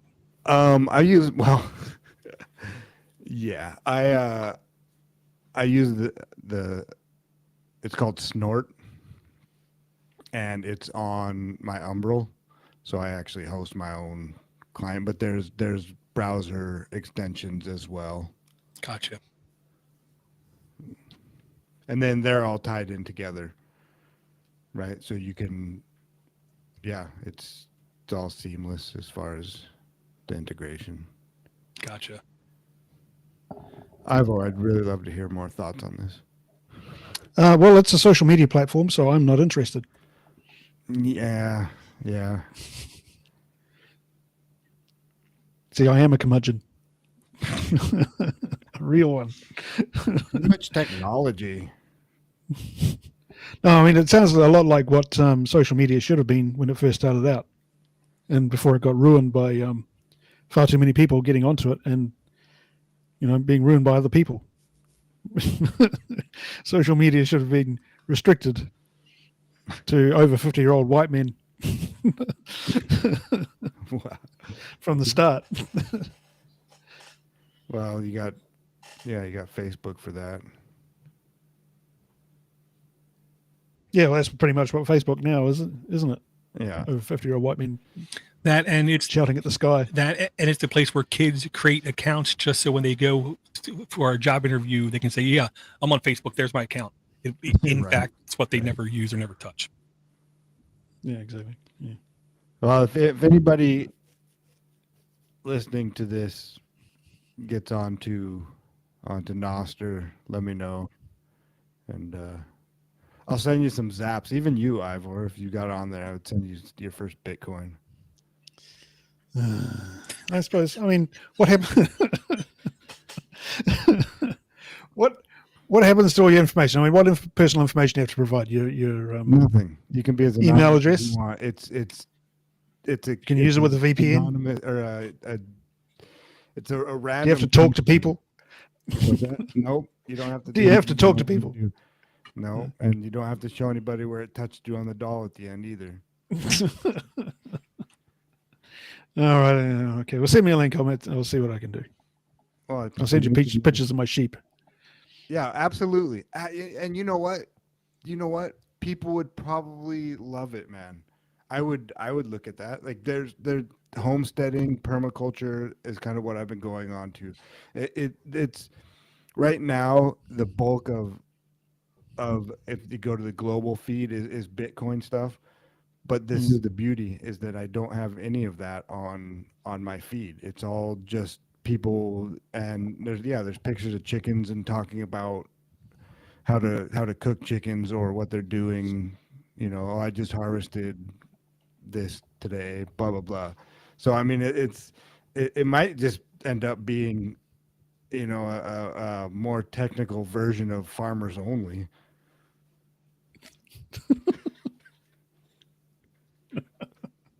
That sounds fantastic. You're really doing a lot to sell it here, Josh. No, it would make me smile. It'd be the first thing you ever did that made me smile if you do join this. No, then I won't be doing it then. Yeah, I figured. It's making you happy. No way. Okay. Nothing but time, so. And I understand Ivor's thing. I don't want to say there's enough people in my life, but I'm kind of enough people in my life. The thing that would sell me on it is quite literally how rich the filters are and the search function is, because I have very narrow bands of interest that I find interesting. Like right now, I'm on like a big geopolitic kind of kick, where right now the guy Peter Zehan is literally climbing mountains in New Zealand and sending in videos when he's talking about things that are happening, world events kind of thing, and how they all link back to each other, and how really we should care about what's going on here, really they should care about what's going on there, kind of thing, because it's all right now still interconnected. So I will download it, give it a try. Just don't be shocked if you post something and I say, what did you put in Voxer? No, absolutely. And I'm more than happy to help out as much as I can. There's another extension. It's not an app. which maybe it should be, but it actually works pretty well, is called Get Albi, and it is a wallet, basically a Bitcoin wallet, but and a Lightning wallet, but it actually integrates into the Android app as well, so that you can use that on the Android app, even though it's a browser extension. So there's some sort of some sort of magic going on there. But so I'd recommend that too, as a pretty perfect pairing for Nostr. Gotcha. And the only thing I'm sure about, we are going to keep seeing more and more Nostr apps that are going to offer more and more like niche kind of things. So we're going to have like endless amounts of clients to use for endless amounts of purposes. Well, and it's, I really do, I believe so as well, and I think it's going to be pretty amazing that the type of applications that people come up with that aren't just social media based. You know, like, and that's what, it's difficult to call it social media even, but we're just so stuck in these terms that it's kind of what makes sense for people. Right. I want to see a picture of your sheep on there, Ivor. I'm serious. All right, I'll do it, mate. I'll do it. Okay, I'll post one every day. Absolutely, man. I'll be your first follow. I'll probably get more followers than I ever did on Facebook. Well, you will. Like I almost guarantee it if you put it in. I mean, I have probably in 2 or 3 days 45 following and people that are following me and are Cool. interacting and sending zaps. Like it is truly a value for value system where you can, you know, people say a penny for your thoughts, but you can actually give somebody a penny and it's cool. Like it's not, you know, throwing a penny at somebody that's panhandling on the street, you know, flicking a penny at them. Is that you get, well, okay, cool. All right, I can see how this works as far as a direct return of value, or, you know, you posted your sheep and it made me smile. Here's 3 cents. Okay, cool. Yeah, I've got a few things on there I could put. Perfect. Yeah, just hit me up in Voxer and I'll sort you out. Cool. very cool, very cool. The one I'm going to bring, it's literally called Humble Minimalist Launcher. I keep going back and forth on what I want my home screen to look like on my devices and my secondary devices, because I still use my old OnePlus device as my podcast player app. So I literally am the guy who right now carries around 2 phones. Partially because the Pixel does not have a micro SD card, so it makes it a little bit difficult to transfer stuff over like it was before. Granted, Podcast Addict does do an automatic backup every night now to my Google Drive, so it really should be easier to make the jump, but so I'm still using 2 launchers. This one question real quick. Do you have 2 belt holsters for the phones? I don't have any belt holsters. Yeah, and if I did have a belt holster, I'd be perfectly content if somebody would slap me in the back of my head. So this is called Humble Minimalist Launcher from Bursting Clio? Bursting Silo, I think that's what it's called. Cello? Sure. Yeah. That works. Data safety. This may collect some performance data and activity data, and it is encrypted in transit. Unfortunately, you cannot request your data to be deleted. Click the wrong button there. Oh, yeah, helps if I click that. And I say last updated November 27th, 2022. So not recently. Version 1.4.0 updated again November 27th, 2022 with 1,000 plus downloads, 7.0 Android and up, content rating E for everyone. Originally released on May 22nd, 2022.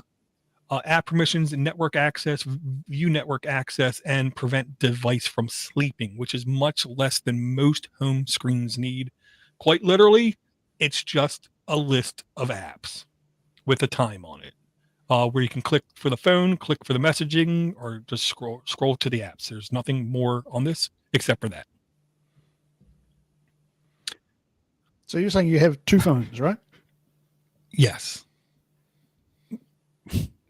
Why do you have two One, phones? I listen to all my podcast on, and here's the advantage. When I am in the car, I can plug my Pixel up to the Android Auto, maps, navigation, phone calls, and I still have my earbud in listening to podcasts on my phone. Because if I connect to the Pixel device, no sound will come through my Bluetooth earbud.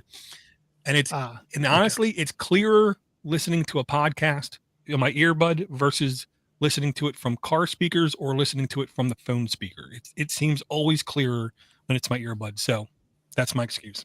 So have you got a SIM card in your podcast Nope. player? Or you just use I Wi-Fi? don't. The only time I use Wi-Fi is when I'm home. I just put on Wi-Fi and I just update the app. The only other thing on that phone besides my podcast player is sometimes when my other phone's charging, which it uses. I mean, I can go a whole day without a charge, so it doesn't charge a whole lot.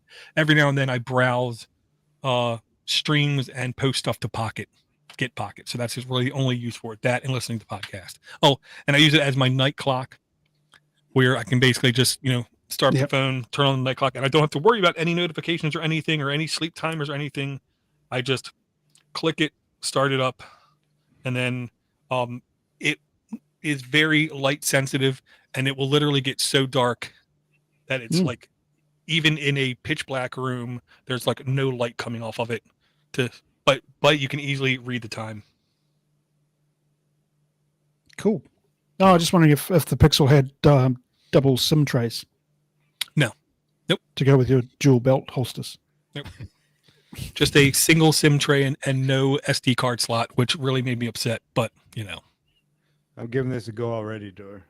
Good man. I've been using the IO3. Yeah, I know what you're talking about. Yeah, but yeah, I'm gonna try this now. One posting I saw said this is the perfect grandpa launcher. Perfect. Exactly. Very cool. Time for Matlock. All right. So I say we go through the app rundown if possible. Go. Sure. We started off with LibreTube by, I'm assuming, LibreTube. VI Music, seamlessly stream music from YouTube Music. Cards with Cats, play hearts and spades against computer-controlled cats. I personally think that's the best one we did today. Fur Squadron, Space Shooter by Raptor Claw. Rewind Music Time Travel by ZH.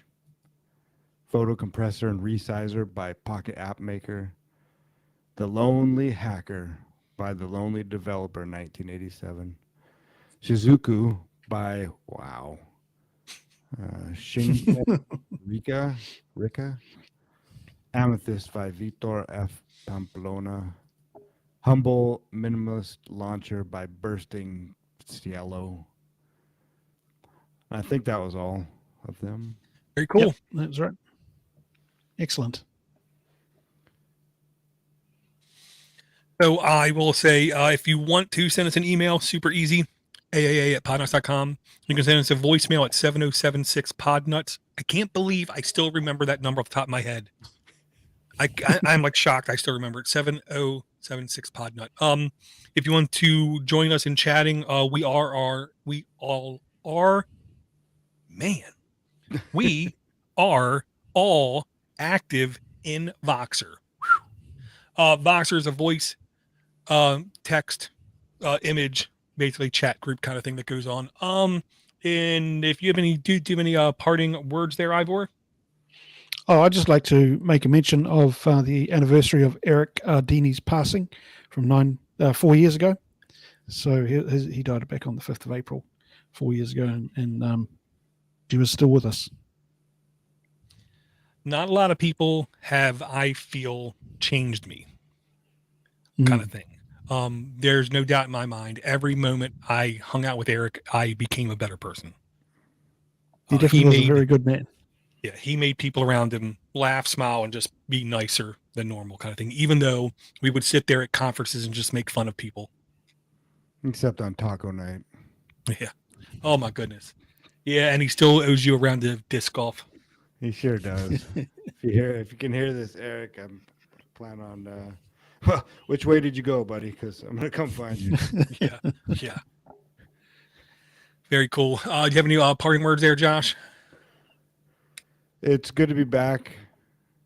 That was fun. Hope everybody enjoyed it. Thanks for listening. Thanks, Red, William Wilson, Swift, anybody else that was in the live chat. And you had mentioned that we were all on Voxer, soon to be on Noster. So check us out there as well. I guess probably Ivor will probably pick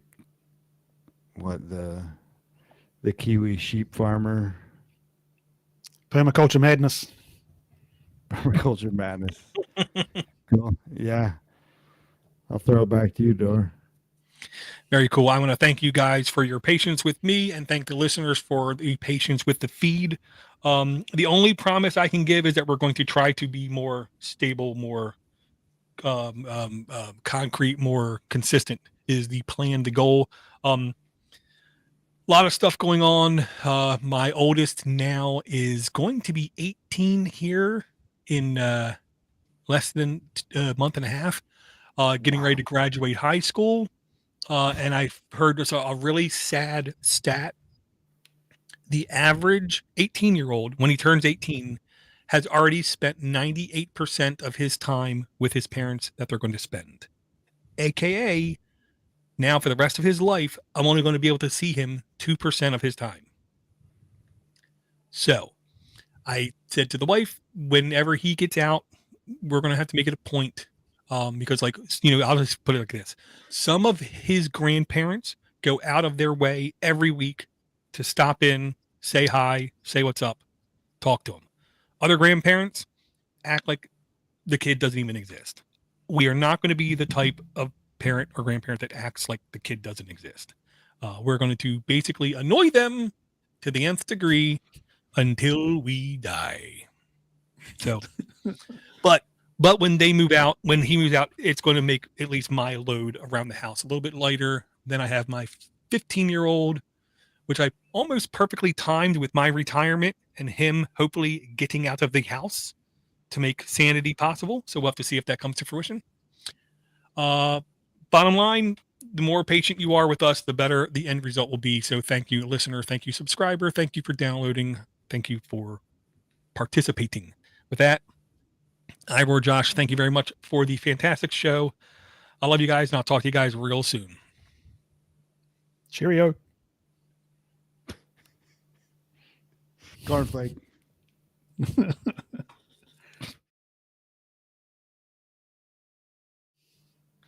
I like Captain Crunch. Even though, if you look at the chevrons on his shoulder, he's no captain. He's a general. General Crunch. I have no idea what you guys are talking about. That's about the dumbest thing I've ever heard. General Crunch? Doesn't make any sense. Captain Crunch. Now that makes sense. That makes perfect sense. It's a breakfast cereal that if you eat it right when you put it in the milk, it's like chewing on barbed wire. Pieces of concrete just chipping away at your flesh. Great. But if you crumble it up into little pieces and coat chicken with it, it is some of the best damn fried chicken. Just saying. Oh, okay. I think I saw something like that on. Have you guys seen a show called The Best Ever Food Review Show? No. He went to a state fair, I think, in Texas, and they had that cereal coated chicken deep fried. It was just a whole series of chubby crimes. What'd you call me? Chubby crime. Yeah, it's all. It's just sugar. It's all sugar. Well, it's all carbs and sugar. Yeah. That's Corn why or it's rice and sugar. fantastic. Yeah, or you don't forget the high fructose corn syrup and Right. Well, Well, and you know it's like super like nothing because it's always the cheapest major brand cereal in the market. Always. You only need a sale, and it's like $1.50 cheaper than everything else. It's like, how do they do that? Oh, that's right. A certain percentage of it is sawdust. Sawdust. and that's the best tasting part. I'm just saying it wouldn't shock me. Okay, I gotta run to the bathroom real quick. I've had to pee for like 45 minutes. Yeah, I'm not good at that. I almost brought an app, and then when I started to like look at it, I was like, I can't bring that app because it literally required you to have a desktop account and pay them for it. I'm like, no, never mind. I'm not bringing that app. I'll be back. What do you want to talk about when he's gone? It's double holsters. What color are they? Are they made of leather?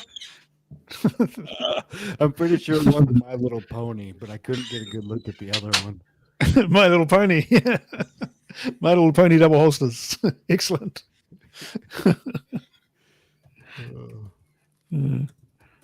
Cool. So, how's the other podcast going?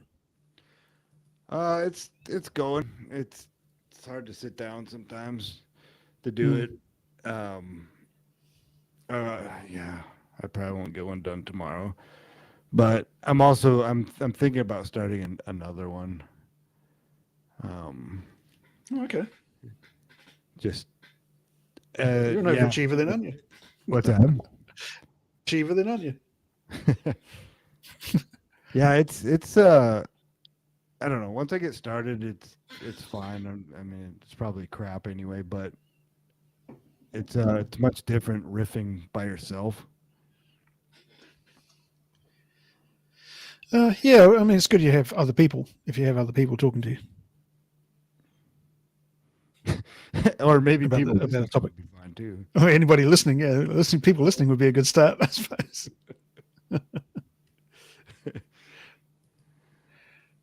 Oh dear.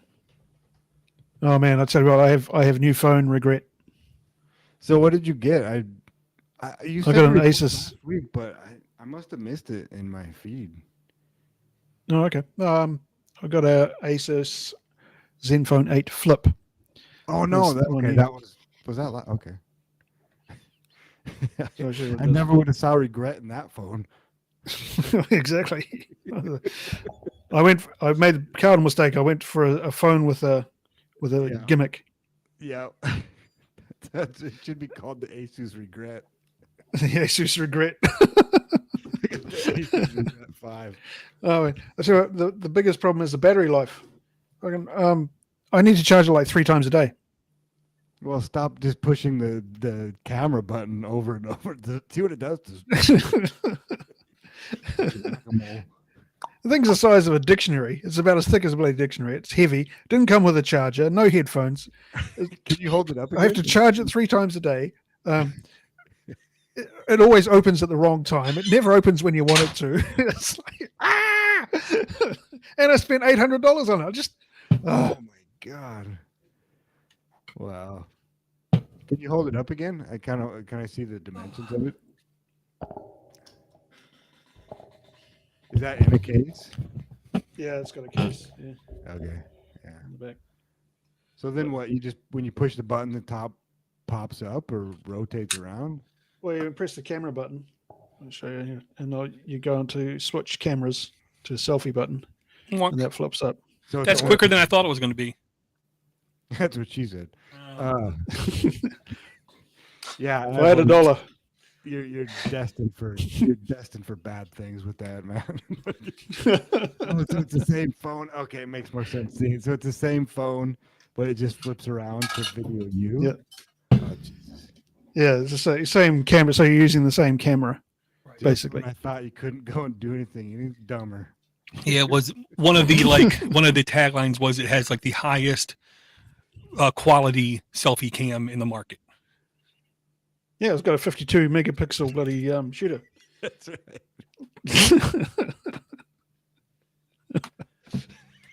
If I had $1 every time.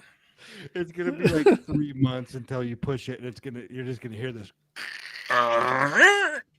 as the. Oh, you can program it to make a sound whenever it opens. Jeez. So It what? you can program it so it makes a sound. Yeah. Yeah, I mean, it's gonna be full of pocket lint and I don't know, finger boogers. So it's gonna be Nose boogers too.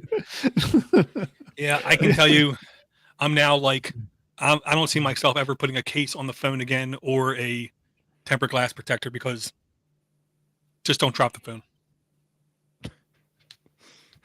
Easy for somebody as graceful as you to say. My phone's constantly on the floor, man. But Yeah, I've got like the bomb-proof Oh, you do? front and back. Yeah. I mean, I could take out my phone and it would look brand new. I think well, maybe not. Yeah, the only bad thing with the Pixel is, man, it picks up on every single little smudge to mankind. It's ridiculous. Would you say that it pixels it all up? Yeah, it does. Should be called the smudge. Well, that's I've always just called the regret. Mine's the regret. Yours is the smudge. Yeah, but you have to spell it wrong. Regret. I regretted it, and then I regretted it immediately. Right, exactly. Why do we stop the recording? This is gold, Jerry. Yeah, part of me is not putting a cover on mine, any kind of protection on it, just so when I drop it, I can get a new phone. Where did you get that one?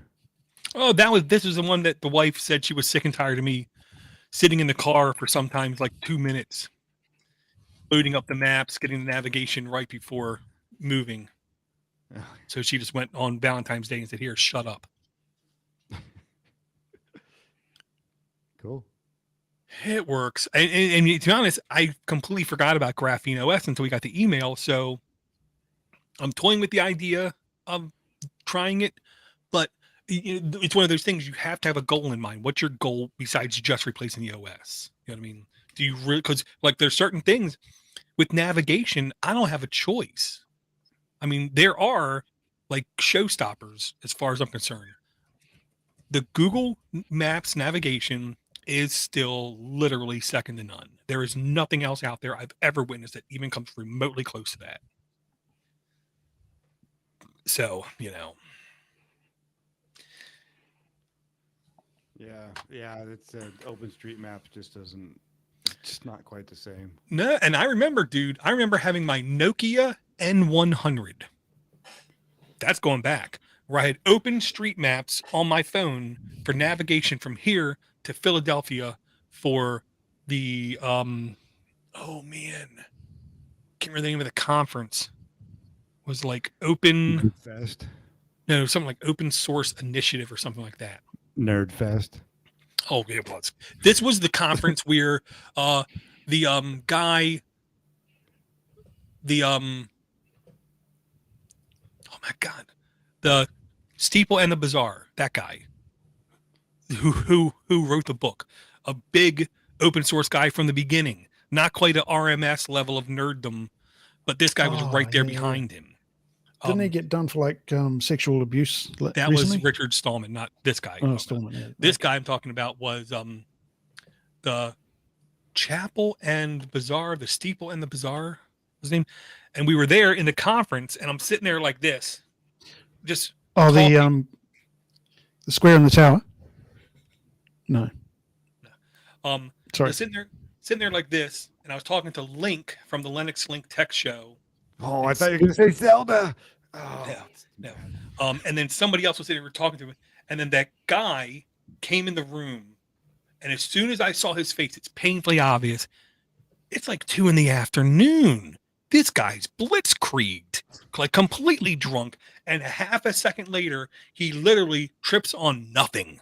There's nothing there. And he trips and face plants firmly, face first, right into the ground, and just laid motionless for like 3 seconds until somebody tried to help him up. Eric, I'm gonna say Eric, what's his name? Eric something. And then he went behind the counter and he heard talking about how important free software is and how his DNS project is vital to the future of the internet. And if you don't think so, you're wrong. I was like, what the hell am I listening to? Yeah. Eric Raymond, maybe is his name, I think his name's Eric Raymond. But yeah, that was an entertaining event, is the way I'll put it. Quite entertaining. Aren't they all, though? No, some of them really suck. Like OLF now is like horrible. Last time I went, it was just bad. Where Northwest Linux Fest, I thought was really awesome people, really awesome event, really awesome place. Well, duh. Yeah. Super nice people. It's people who are so nice, you're like, oh, that's right. Marijuana's legal. That's why they're so nice. Oh, there's 75 microbreweries in this 1 mile area, and weed is legal? Yeah. All right. All right. Giggity. Red called you an Aussie. That's funny. Yeah. That's the biggest insult you can say. Yeah. Good eye, Mike. Get it all the time, though. Shrimp on the barbie. So another shrimp on the barbie. Don't come the raw prawn with me, mate. Yeah. Aussies talk through their nose. We don't. Yeah, We you talk talk through our to mouth. that. Bump sets. So I was asking for that one, wasn't I? Okay, Dora, I sent you a link to my audio file. In what, here? Yeah, here. Yeah, in the chat. I might need a link to your. It's still not right. The next cloud. I don't think you're telling me to create. I'm not logging in with Microsoft. No. You need to send me a different link, Ivor. I don't have a Nextcloud anymore. Because it's forcing me to log into Microsoft. So you should just be able to access it. No problem. I would not lie to you, Ivor. Do you want me to share the screen? I'm sure you wouldn't. No, don't worry.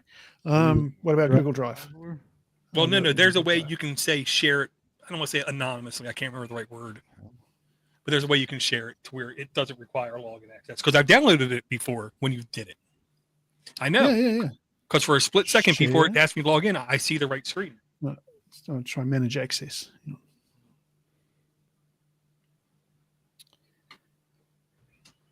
People may have access because this item is in a shared folder. Oh, man. Anyone with the link can edit.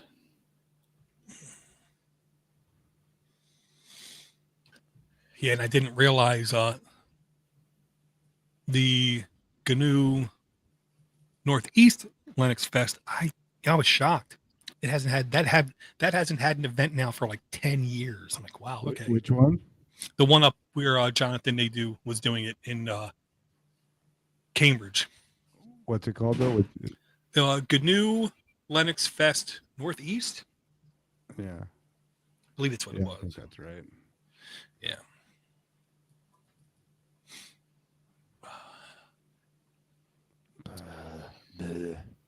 Yeah, he's the guy I'm telling you right now, Josh. We had him, if we could get him in that event up there, oh my goodness, he would have a blast. And he would have you laughing the entire time. I guarantee it. Somebody around here has to. Yeah, he's the blind guy that got awarded like a custom placard thing that was easily readable, right? He says, wait, before we take the picture, make sure I'm holding it upside down. Like, what? He said, make sure I'm holding it upside down. His big ass smile. It's like, oh my God. Okay, yeah. Oh no, I've been enjoying the Linux for the rest of us. When we can do it, he's a blast. He's literally he's at the same level of Eric Ardini in terms of niceness. Just silly nice. Especially if anybody has a reason to be bitter at the world, I'm pretty sure it's that guy. Why is that? Because when he was 14, he was in a car accident. Both parents killed. Traumatic facial injury to where he's completely blind. Oh, wow. That's horrible. Yet he's incredibly cordial, nice, and sweet, and loves to joke around. Yeah, I want to say I'm wrong. One parent died like 6 months before that, and then in the car accident, the other parent died. Oh, that's horrible. Yeah. Yeah. The only plus was when he turned 18, he had a crap ton of cash sitting there waiting for him. Bad thing is, when he was 18, he had a crap ton of cash sitting there waiting for him. The first thing he did was bought a Camaro, and he would get in the Camaro on his property, and his friends would say, "Go left, stop, go left." He's and blind and he's driving. Yep. Yeah, I believe it was. So the film "Scent of a Woman" or something, isn't it? Yeah, I can't remember now if it was a Camaro or a Corvette, something like that. Yeah, and musician, he is an extremely talented guitarist. Oh, really? Oh yeah.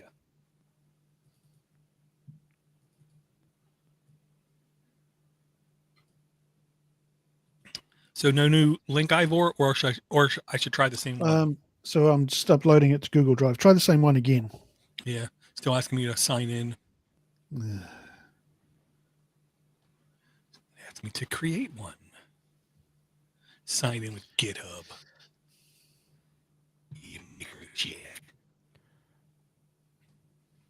I'll send through the Google Drive link in a minute.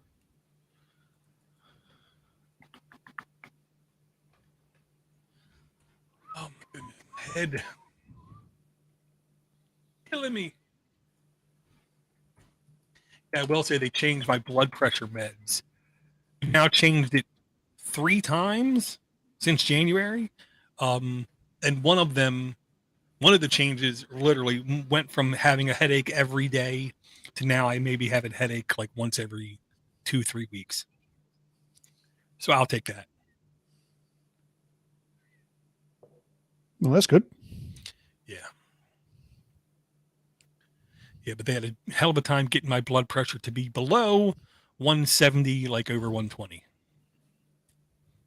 Which is, just a little high. That's what yours is? Yeah. That seems high. It is.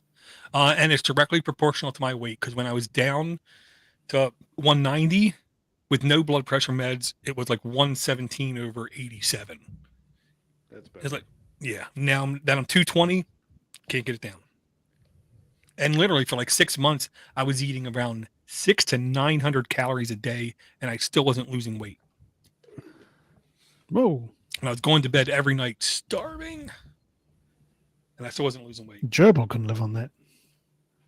Dude, there's a guy at work that he is under the impression every human is born with a set limit of calories they can eat in their entire lifetime before they die.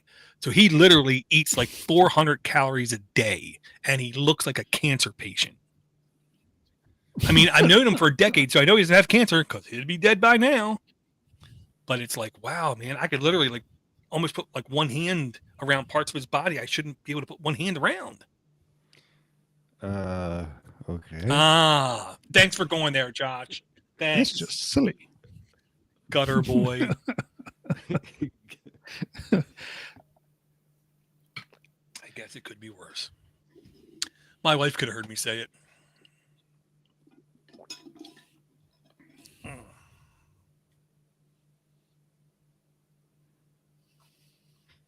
Oh, man. Oh, yeah. So next Thursday, I know I'm busy. She has me booked. Don't you have a wedding coming up? That's not until July. And the long and the short of it is, I'm the best man to a guy I haven't even known for 4 years. And it's like my sister-in-law's boyfriend, yeah. All I know is he's from Louisiana. He once was a firefighter. Now he's a mechanic. He's the kind of mechanic, when you go to shake his hand, it feels like you're shaking concrete. You know what I mean? He's worked so hard with his hands, kind of thing. It's like ridiculous. Or shaking hands with a bowl of Captain Crunch. Yeah, exactly. Yeah. Yeah, the guy across the street from us, Larry, is just a fantastic guy.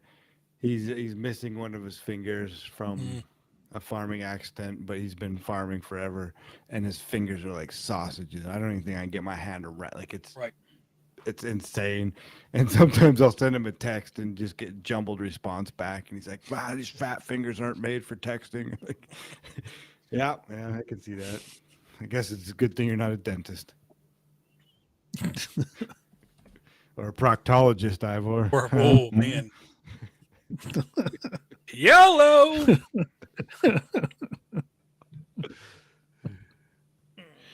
This week on Shit Just Got Real. Yeah, so I still haven't watched any of the Hulu History of the World Part 2 because I'm a huge fan of History of the World Part 1. But then I saw Mel Brooks was only like the executive producer, and he like only okayed other people's sketches, kind of thing. So I'm like, I don't know if I want to watch that. I want to watch Mel Brooks. Yeah, but Mel Brooks is 95 years old. So yeah. Well, I still would rather watch the producer's Springtime for Hitler than somebody else's comedy. Well, absolutely, yeah. But I know he is old. Honestly, I'm pretty sure he's older than 95. I want to say he's 99. No, really? I think so. Wow. Because he's about to beat Betty White. Oh, okay. Let's find out how old he is. ChatGPT, how old is Mel Brooks? 13.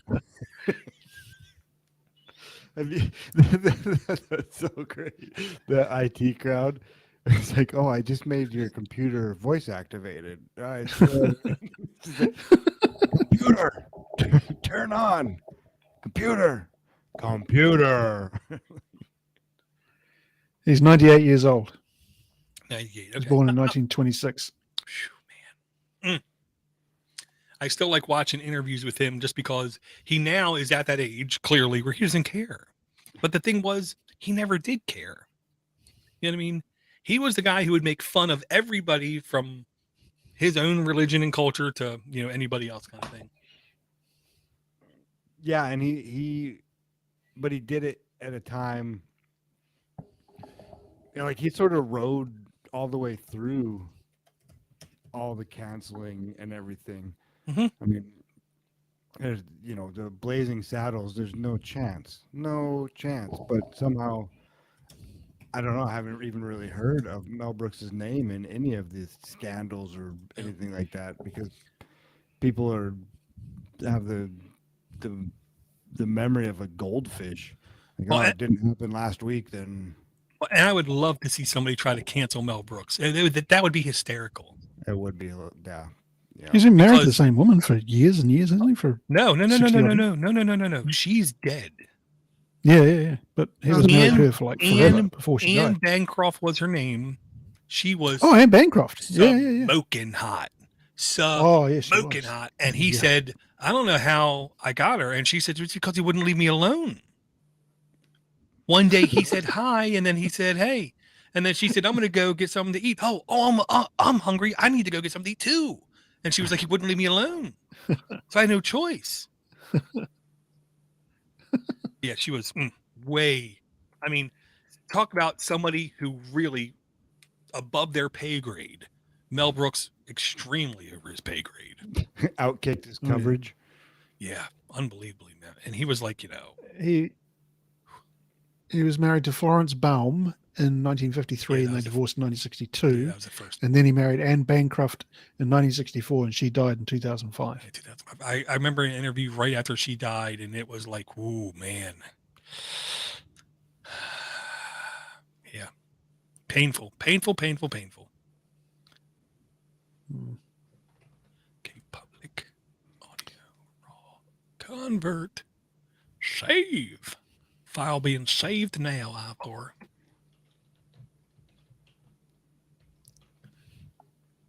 Complete. Okay. Yeah, like he was one of those guys.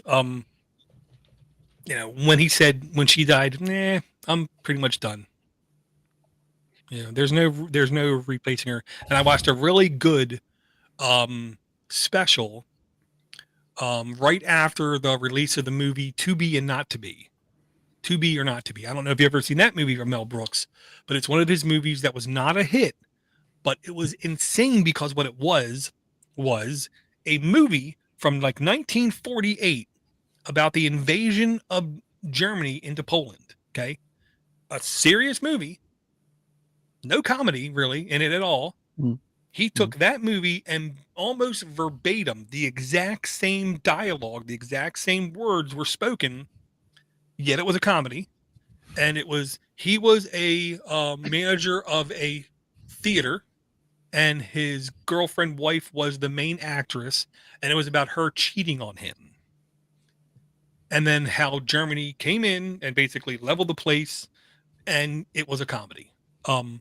Right after that movie came out, they did a special on BBC, and it was basically a Q&A where basically he intended to sit there for an hour and have people in the crowd ask him questions and him just bounce off of stuff. But the very opening scene of that show was them doing their dance routine from the movie where they speak Polish, and I can't remember the name of the song, but it was a real popular song. Dun, dun, dun, dun, dun, dun, dun, dun, dun. Sweet Georgia Brown, and they literally sung Sweet Georgia Brown in Polish and did their dance in the beginning of the thing. And it was just painfully obvious how she absolutely was in love with him and he was absolutely in love with her. That's one of those things that stick in my psyche because super nice. And honestly, Mel Brooks is the kind of guy I could picture, whether he's 26 years old or 98 years old, just sitting down, having a meal with him, having a drink with him, and just laughing your ass off. Oh, absolutely. There's gotta be no doubt. A ton of stories, man. And that's the thing. Just like old professional wrestlers, you just sit there and let them go. You don't need to even wind them up. Just say, hey, do you remember that time? And then, Well, pretty much old people in general, man.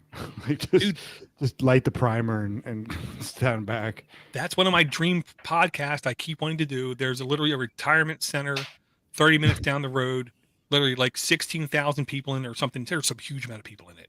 Wow. I want to just set up a table in there with a chair in there and just have a sign up. You want to talk? Just sit down and talk. And I know I have to promise the people that I'm not going to say anything bad about the establishment or blah, blah, blah, blah, blah. But yeah, that's what I want to do. 16,000 people? It's a lot. I know that. I'm not going to say that's the right number. I just know it's a lot. That's a big number. Yeah. Well, and my aunt-in-law has been working there for like literally 20 years. So I have an in air quote. But I know the gimmick is if I do it, they can't mention the establishment and we can't say anything positive or negative about the establishment, period. It would just have to be them. And then here's the beautiful part. At the end of the show, the last comment for me would be, now, we heard that. Was it real or was it an old person delusional remembering of history? You decide. Click, done. Or is Edith cray-cray? Right, because it's always going to be somewhere in the middle. You know what I mean? What they're telling me, there's some truth to it, but again, they could be completely crazy, and they could be remembering an episode of Matlock. And does it matter? Nope. As long as it's entertaining. That's right. Mm-hmm. Yeah. Oh, man. I really do think I need to exercise more, but it sounds like a lot of work. And I almost have the wife convinced behind here is like a 3 or 4 foot space. And there's a couch there from IKEA from like 2004 that I don't know why we bought, but it's there. And then there's nothing but computer crap spewed upon it. Like if I were to murder a robot and just throw its pieces all over. And it's specifically so I think every one of us has got a room like that, door. Well, it's just so no one comes down here and sits down. I don't want people down here. Get out of here. So yeah, exactly. But I think I almost have her convinced to get a treadmill behind here, a TV on the adjacent wall, and I could literally just sit there and see myself walking vigorously and playing Tetris or something stupid, because I really do need to get in shape, especially if my oldest, he got 4 letters from colleges saying thanks but no thanks. Especially if he decides to go into the military, I got to make sure I'm in some kind of physical shape, or else he's gonna come home and literally probably beat the crap out of me, because he can. I was just thinking So about did that he- today, or before we started, about your like what's behind the blue curtain. Hmm. I don't know why. I don't know. I just see It's always dead hookers. Could be, you don't know. they're not dead hookers. They're just rolled up carpets. That's why we don't have smell-o-vision. Well, I think that I don't know. I just picture like a washer and dryer, a stacked washer and dryer back there. Maybe some duct work. Yeah, that's that way, is the washer and dryer. Okay. Yeah. So how was there space behind you? Behind this is like a 3-foot gap behind this blue screen. And then is it a brick wall or what? Then it's the garage wall, Oh, okay. essentially. And if I go this way and then make a right, it's my front door, a half bath, and the door to the garage. So you're going to take over your son's room when he leaves? No, because it's going to be too loud. Too loud. Because I have Okay. my other son next door playing VR games, incessantly cussing at everybody. Oh, really? Oh, yeah. And then the wife upstairs watching TV, cackling a little loudly, because she finds things funny, which I can't blame her. When I watch something I find funny, I do laugh out loud too.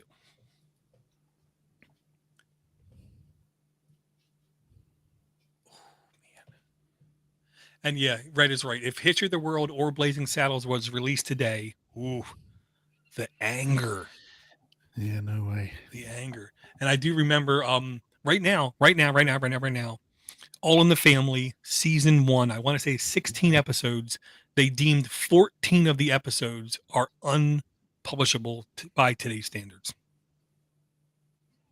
Yeah. Jeez. Download them while you can. Well, I got them on my Plex server the whole first season. And one of the best scenes is when Edith or Meathead ask him about, well, who are you going to vote for? What do you mean, who am I going to vote for? And then he says the people's names, and he says, so it's a Jew, it's a Pole, and it's like, wow, yeah, that's not right today, or not cool. Yeah. I watched, Sacha Baron Cohen, Borat. which he did an earlier movie back in, I think, in 2016. Yeah, Borat, before Borat, I think. This movie, or it might have been just after 2016, did this movie called The Brothers Grimsby. And have you seen that? No. I like it. I like the name though. No, it's not very good, but some of it's quite funny. There's a scene in there where basically this guy gets this Israeli kid, or half Israeli, half Palestinian, crippled kid sitting up on the stage. He gets assassinated, or he gets shot by accident. Of course, this kid has HIV, and Daniel Radcliffe is standing right next to him, and you get the shot where this kid's blood goes splattering right across Daniel Radcliffe into his mouth. Now Daniel Radcliffe now has HIV because his mouth was full of open sores. I just laughed so much when I heard that. It was hilarious. Yeah, I've seen. But yeah, There was another. It was the extras. I think it's called. Yeah. It's Ricky Gervais. Yeah, and Stephen Fry. Ricky Gervais is good, man. The extras, yeah, and there was a scene with Daniel Radcliffe in there as well, and it was some dame, and he was chatting her up and trying to get in her pants, I believe, but she's like 82 years old. So yeah, he's not that there's anything wrong with that. It's just pretty funny. You do you, boo. The movie, honestly, I just looked at the trailer of that Sacha Baron Cohen movie, and no, I don't believe I remember even seeing a trailer for that one. No, It's a very obscure movie. No, it didn't do very well, I Right. think. So it kind of just got forgotten. But yeah, some of it was. But mentioning Ricky Gervais, one of the movies is on my queue that I'm almost afraid to watch is The Invention of Lying. Ricky Gervais. Long and the short of it is, he lives in a world where no one lies. Lying doesn't exist. Here, his mom is on their deathbed, and she's like, this is bad, this is horrible, this is bad, this is horrible. And then he invents lying. And his lie is, don't worry, Mom. When you die, there's this place you go. It's all surrounded by puffy clouds, and you have everything that you ever wanted, everything you ever needed, everything you ever desired right at your fingertips. It's called heaven. So it's a Ricky Gervais movie that I'm sure is funny as hell, but at the same time, it's like one of the few Ricky Gervais movies I've heard of that if you are, if you watch it, don't be shocked if you start bawling and crying. He did a TV series recently, I think on Netflix, which was called what was it? Oh, I can't remember what it was. But it was about this guy whose wife died, and he was trying to cope with life. It's called Afterlife. That's right. And he's this local journalist. He goes around with these stupid bloody doing stories on stupid locals and for the local paper. It was quite good. That was a bit of a tearjerker. Right. Well, I still will say everyone needs to watch the Pentaveret on Netflix. Oh, yes. If you haven't watched it, it is nearly must watch. Yeah, I watched them. Yeah, I don't want to say it's the best thing Mike Myers ever did, but it's definitely in the top 2 to 3 things I think he's ever done. So I Married an Axe Murderer. Oh, yeah, that's got to be number one. I love that movie. That is number one. The best movie ever. Right, it's up there with The Castle. Yeah. I was just talking about that the other day. So I Married an Axe Murderer. I think I need to watch that one again. Yeah, it's got the guy from Seinfeld. What was that? Kramer.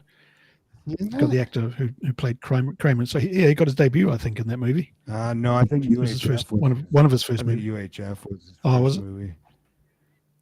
Okay, well, it was a very early movie for him anyway. Yeah. To me, one of the best casting in So I Married an Axe Murderer was Stephen Wright, the pilot. Oh, yeah. Was he narcoleptic?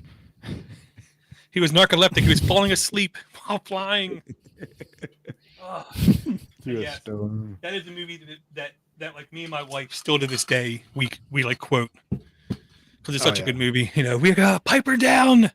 Piper down. Head down now. We have a Piper down. What would you say to freshly squeezed orange juice, fresh bacon, silver dollar pancakes? Right. Oh, that sounds great. Oh, Fruit Loops. Bowl of Cheerios. I didn't have those. Oh, Fruit Loops. High in fiber. Yeah. Yeah, I let my kids watch that with my kids one day. They didn't understand it. Yeah. If you want my body and you think I'm sexy. Yeah. Come on, baby. So Charlie tells me you're a bitcher.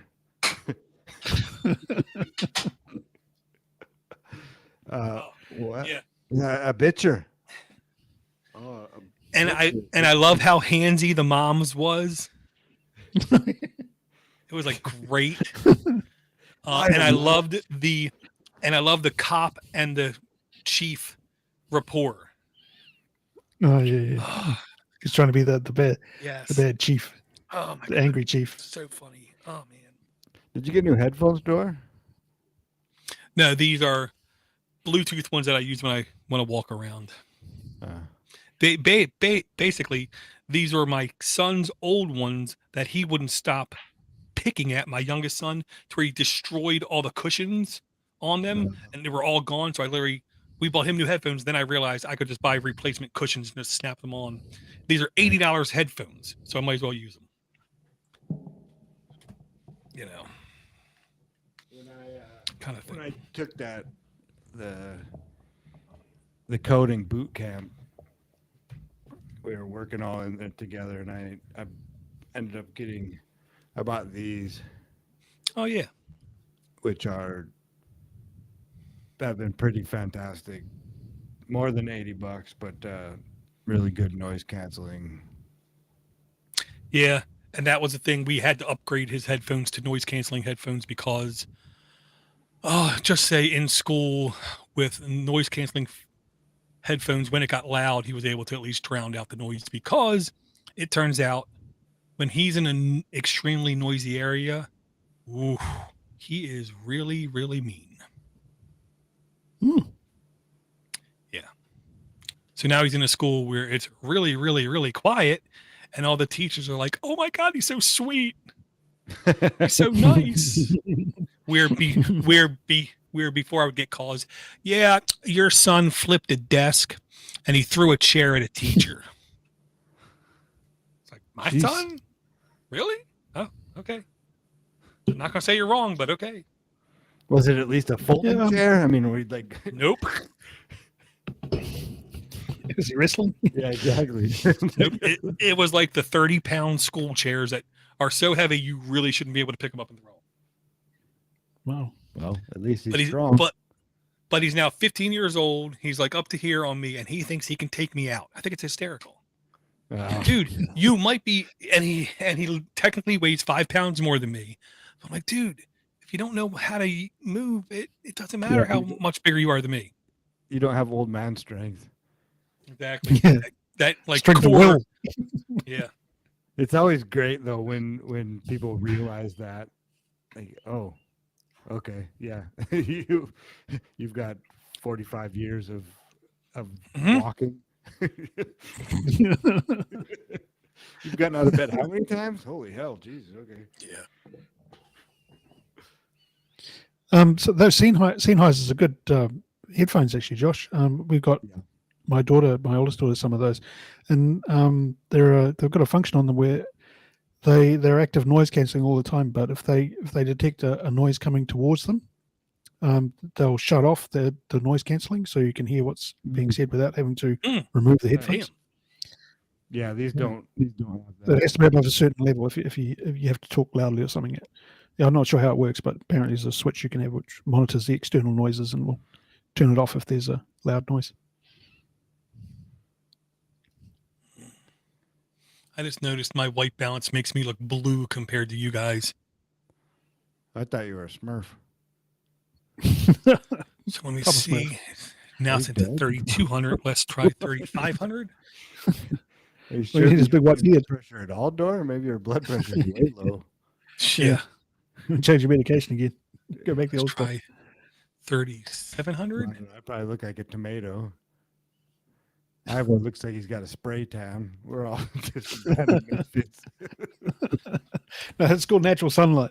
I've been hanging out with Trump. We only have liquid sunshine here. Yeah, that was one of the things I told my doctor. They're asking me to do extra scans and stuff. I'm like, no, I'm not doing that. I said, now, if you told me to go for skin cancer scans, I would do that, because the 3 closest people in my family have been to the doctor at least 50 times to get rid of skin cancer, because we're not supposed to be out in the sun. No, you're Irish. So. Exactly. Hey, I'm supposed to be in a bar. go out in the sun when the liquor cabinet's downstairs. And there's Guinness to drink. And that is one of the things that the wife did relent and say, okay, look, when the kids are out, if you want to go to Ireland, we can go to Ireland. But the caveat is, I told her, look, if I go to Ireland, there's only one Irish man in the history of Ireland who's won a Nobel Prize. And it was a Nobel Prize for science. Mr. Jameson? No, not Jameson. But the guy, when he came back to the country, the prime minister or whatever said, okay, you've done great for this country. You made the country look good. Da, da, da, da. I'll grant you like one wish. What do you want? And his wish was, I want a line from the Guinness factory into my house, to where anytime I want, he can just get a pint of Guinness.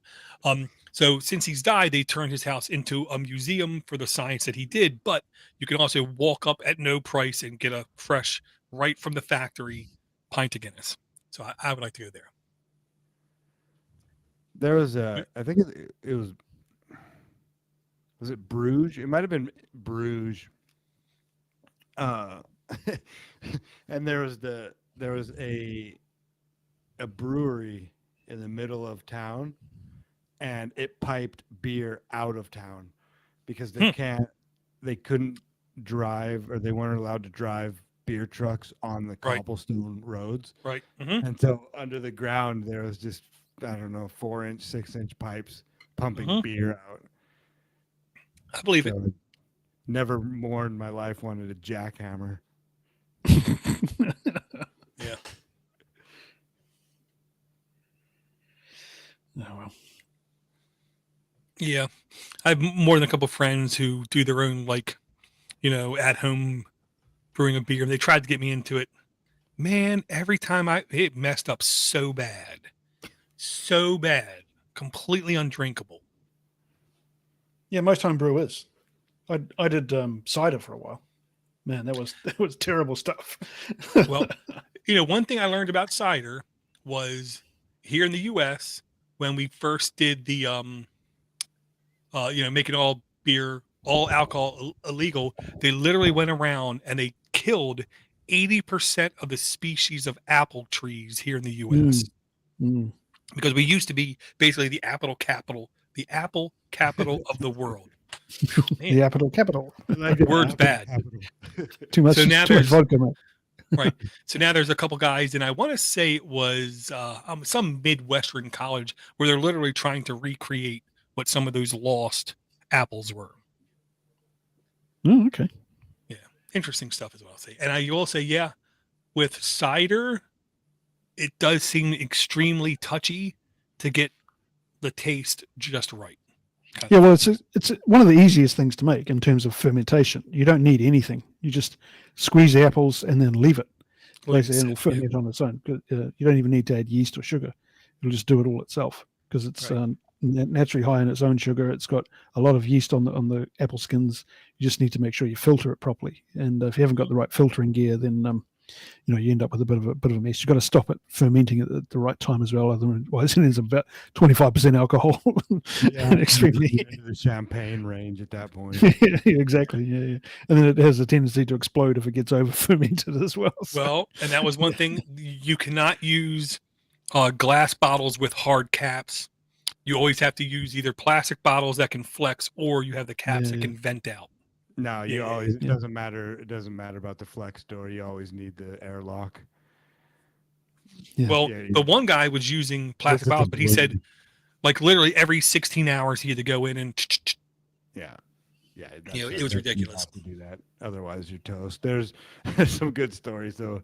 There's it's called the Moon Underwater down in Victoria. And they had made a batch of beer, pretty popular brewery, but they had bottled this beer and sent it out, and so then it was the same day.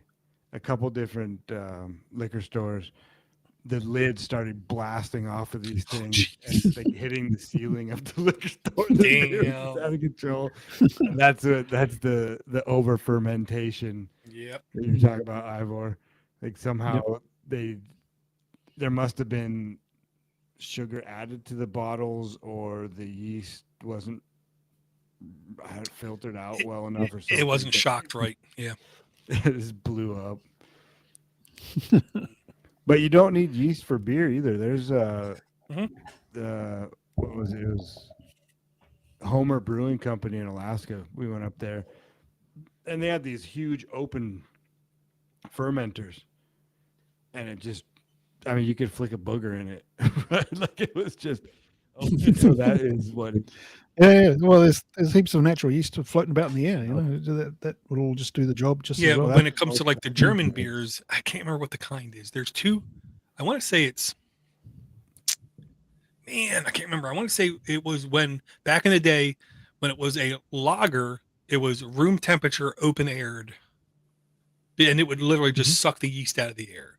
And it all was dependent on what part of the country you were in, what time of the year it was, would literally depend on what flavor came out of it at the end. Yeah, well, that's most Belgian yeasts are wild yeasts. Yeah, That's yeah. A saison, which is a farmhouse yeast, they used to just take all the excess fruit after harvest season and then just throw it into a vat. Yep. And then, and that's why I love Belgian wheats. Yeah, they're tasty as hell. Oh, absolutely, and they're all like when we were there. Is that same trip we were in Bruges? But you go to the liquor store or buy some beer, and the light beer was like 6.5%. That's the single and the double and the triples. Yeah, I can dig this. Yeah.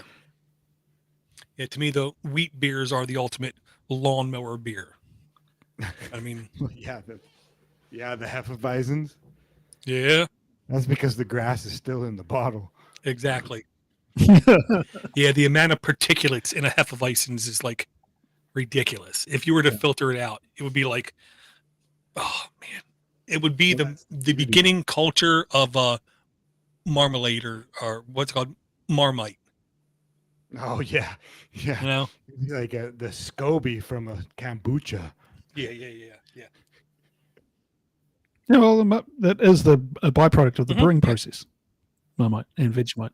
So. Oh, is that just fermented yeast? That's right. Well, it's the dead yeast. Yeah, it's a dead yeast. Yeah. Why you'd ever want to eat it? Well, because what else are you going to do with it? I'm pretty sure if you put it in your crops, it would kill your crops. No, it is. It's like fluoride. This stuff is absolutely poisonous, and it's from mining aluminum or something. And what are we going to do with it? We're going to pay so much money. And stick it in the Vegemite. Yeah, no, we're going to tell people it's a snack and tell people that it's good for their teeth. Oh, great, thanks. And same with Vegemite, Marmite. Like, we've got all this waste product. We're gonna put it in jars and sell it to people. The Aussies will lap it up. The English will eat it. Yeah, throw it to Australia too. Yeah, the English will eat it. They'll eat anything. That's because English food is so terrible. Give them something with taste, and they'll eat it. Well, it's better than the rest of the food we've got. The only good English food is food they took from another country. Yeah, like the Irish. Yeah, like the curry chicken stuff they do. It's banging. Shawarma. Yeah. Oh, yeah. When I was in the UK, we went to a McDonald's and they're doing curried chips. They had curried chips, very popular. And I've already been warned, if I go to Ireland, never order anything with potatoes. Why? Because they literally take a potato and cube it and throw it in a pot for like 3 minutes. So the inside of the potato is completely raw. I'm like, nope, I'll pass on that. Nothing better than crunchy mashed potatoes. Yeah. Yeah, and if you order French fries, it's nothing like you would expect it to be. Well, the Poms actually, we call them Poms. I don't know why, but they did really good fries when I was there. I mean, I lived there for just over a year and a half. Where was that? London. Oh, London. Oh, yeah, and fries were excellent. Fries, fish and chips, they're banging. Yeah. Mm. Oh, the fish and chips was terrible. The fish was terrible. The chips are great. They would leave the skin on the fish. I couldn't understand it. What? Yeah, they leave the skin on the fish. Heard that. Oh God, no. Pass on that. Up here with fries, they just try to throw everything they can on it. Yeah. Call it poutine. Call it poutine, baby. Oh, I love poutine. Oh man, I was just thinking that in Montreal, It's all smoked meats and it's fantastic. But that was one of the best foods I ever had was Montreal smoked meat poutine. Well, that video channel, Gridlessness, they built their own food caravan, and they make their own poutine. They grow their own potatoes, they raise their own pigs, and they smoke the meat themselves, and they make their own gravy, and then they go load it all up, and they have their own cheese as well. They've got goat's cheese. Nice. They make curds out of it, Nice. and it's fresh. Oh, damn, it looks good. Yeah. All right, I gotta go and eat. Actually, that's my dinner time. All right, man. I did get your All right, two guys. piles. Cool. Pardon? All right, I did get the list. All right, man. Oh, you got. Let me- Oh, you got. Okay. Yeah, you got. Let me And you know got my. about Noster. Yeah, I'll sign up. You got my list of show names? I did get your Suggestions? list of show names, and I already have it copied out, so I got it. Awesome. Okay. Well, I'll talk to you next time then. Well, you won't be available next week, but Next maybe week, I weekend. know yeah, she has me booked. Cool. All right, mate. We have a All good right, one. man. See ya. Take it easy. Hi, Doris. It's been a long time. Not sure you remember me. I've been a long time listener. For about the time when Eric was a host, still use the AAA mug. Steve C gave me a number of years ago. Dude, those mugs were awesome. Those mugs, I believe, originally came from a guy in Colorado who his wife was like a pottery person, and she was figuring out how to put images on mugs and temperature sensitive images of mugs, which I believe I have at least one mug. Yeah, I tried to keep at least one or two of each of the mugs.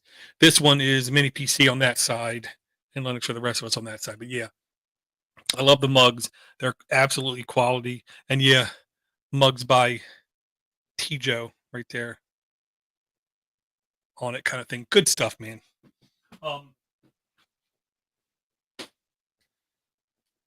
Yeah, and I'll say I definitely remember the name Speed, and I also remember at the same time was when I was first introduced to Swift. Yeah, man, Podnutz people go back a long ways, is what I'll say. Very long way. And yeah, good night, Red. All of my old merch from that long ago with Podnutz is so beat up. I mean, I have a couple shirts that have still withstood, a couple hats that still seem to be lasting okay, but a lot of the stuff just had a really hard time keeping up, is what I'll say. But yeah, my real goal here, Speed, is in like 4 years when I retire from 9 to 5. Literally, I would like to try to do 8 to 10 episodes of any type of show a week, and try to make podcasting an actual thing, without advertisements, without sponsorships. If I do sponsorships and advertisements, it will never be for a podcast, but it would be for like an email newsletter or content outside of the audio podcast format kind of thing. But yeah, good times, man. I'm going to get ready to hang up here. I got to be in work here in 6 hours. Yeah, 6.5 hours. So I'll say, wish me luck. Take it easy, everybody.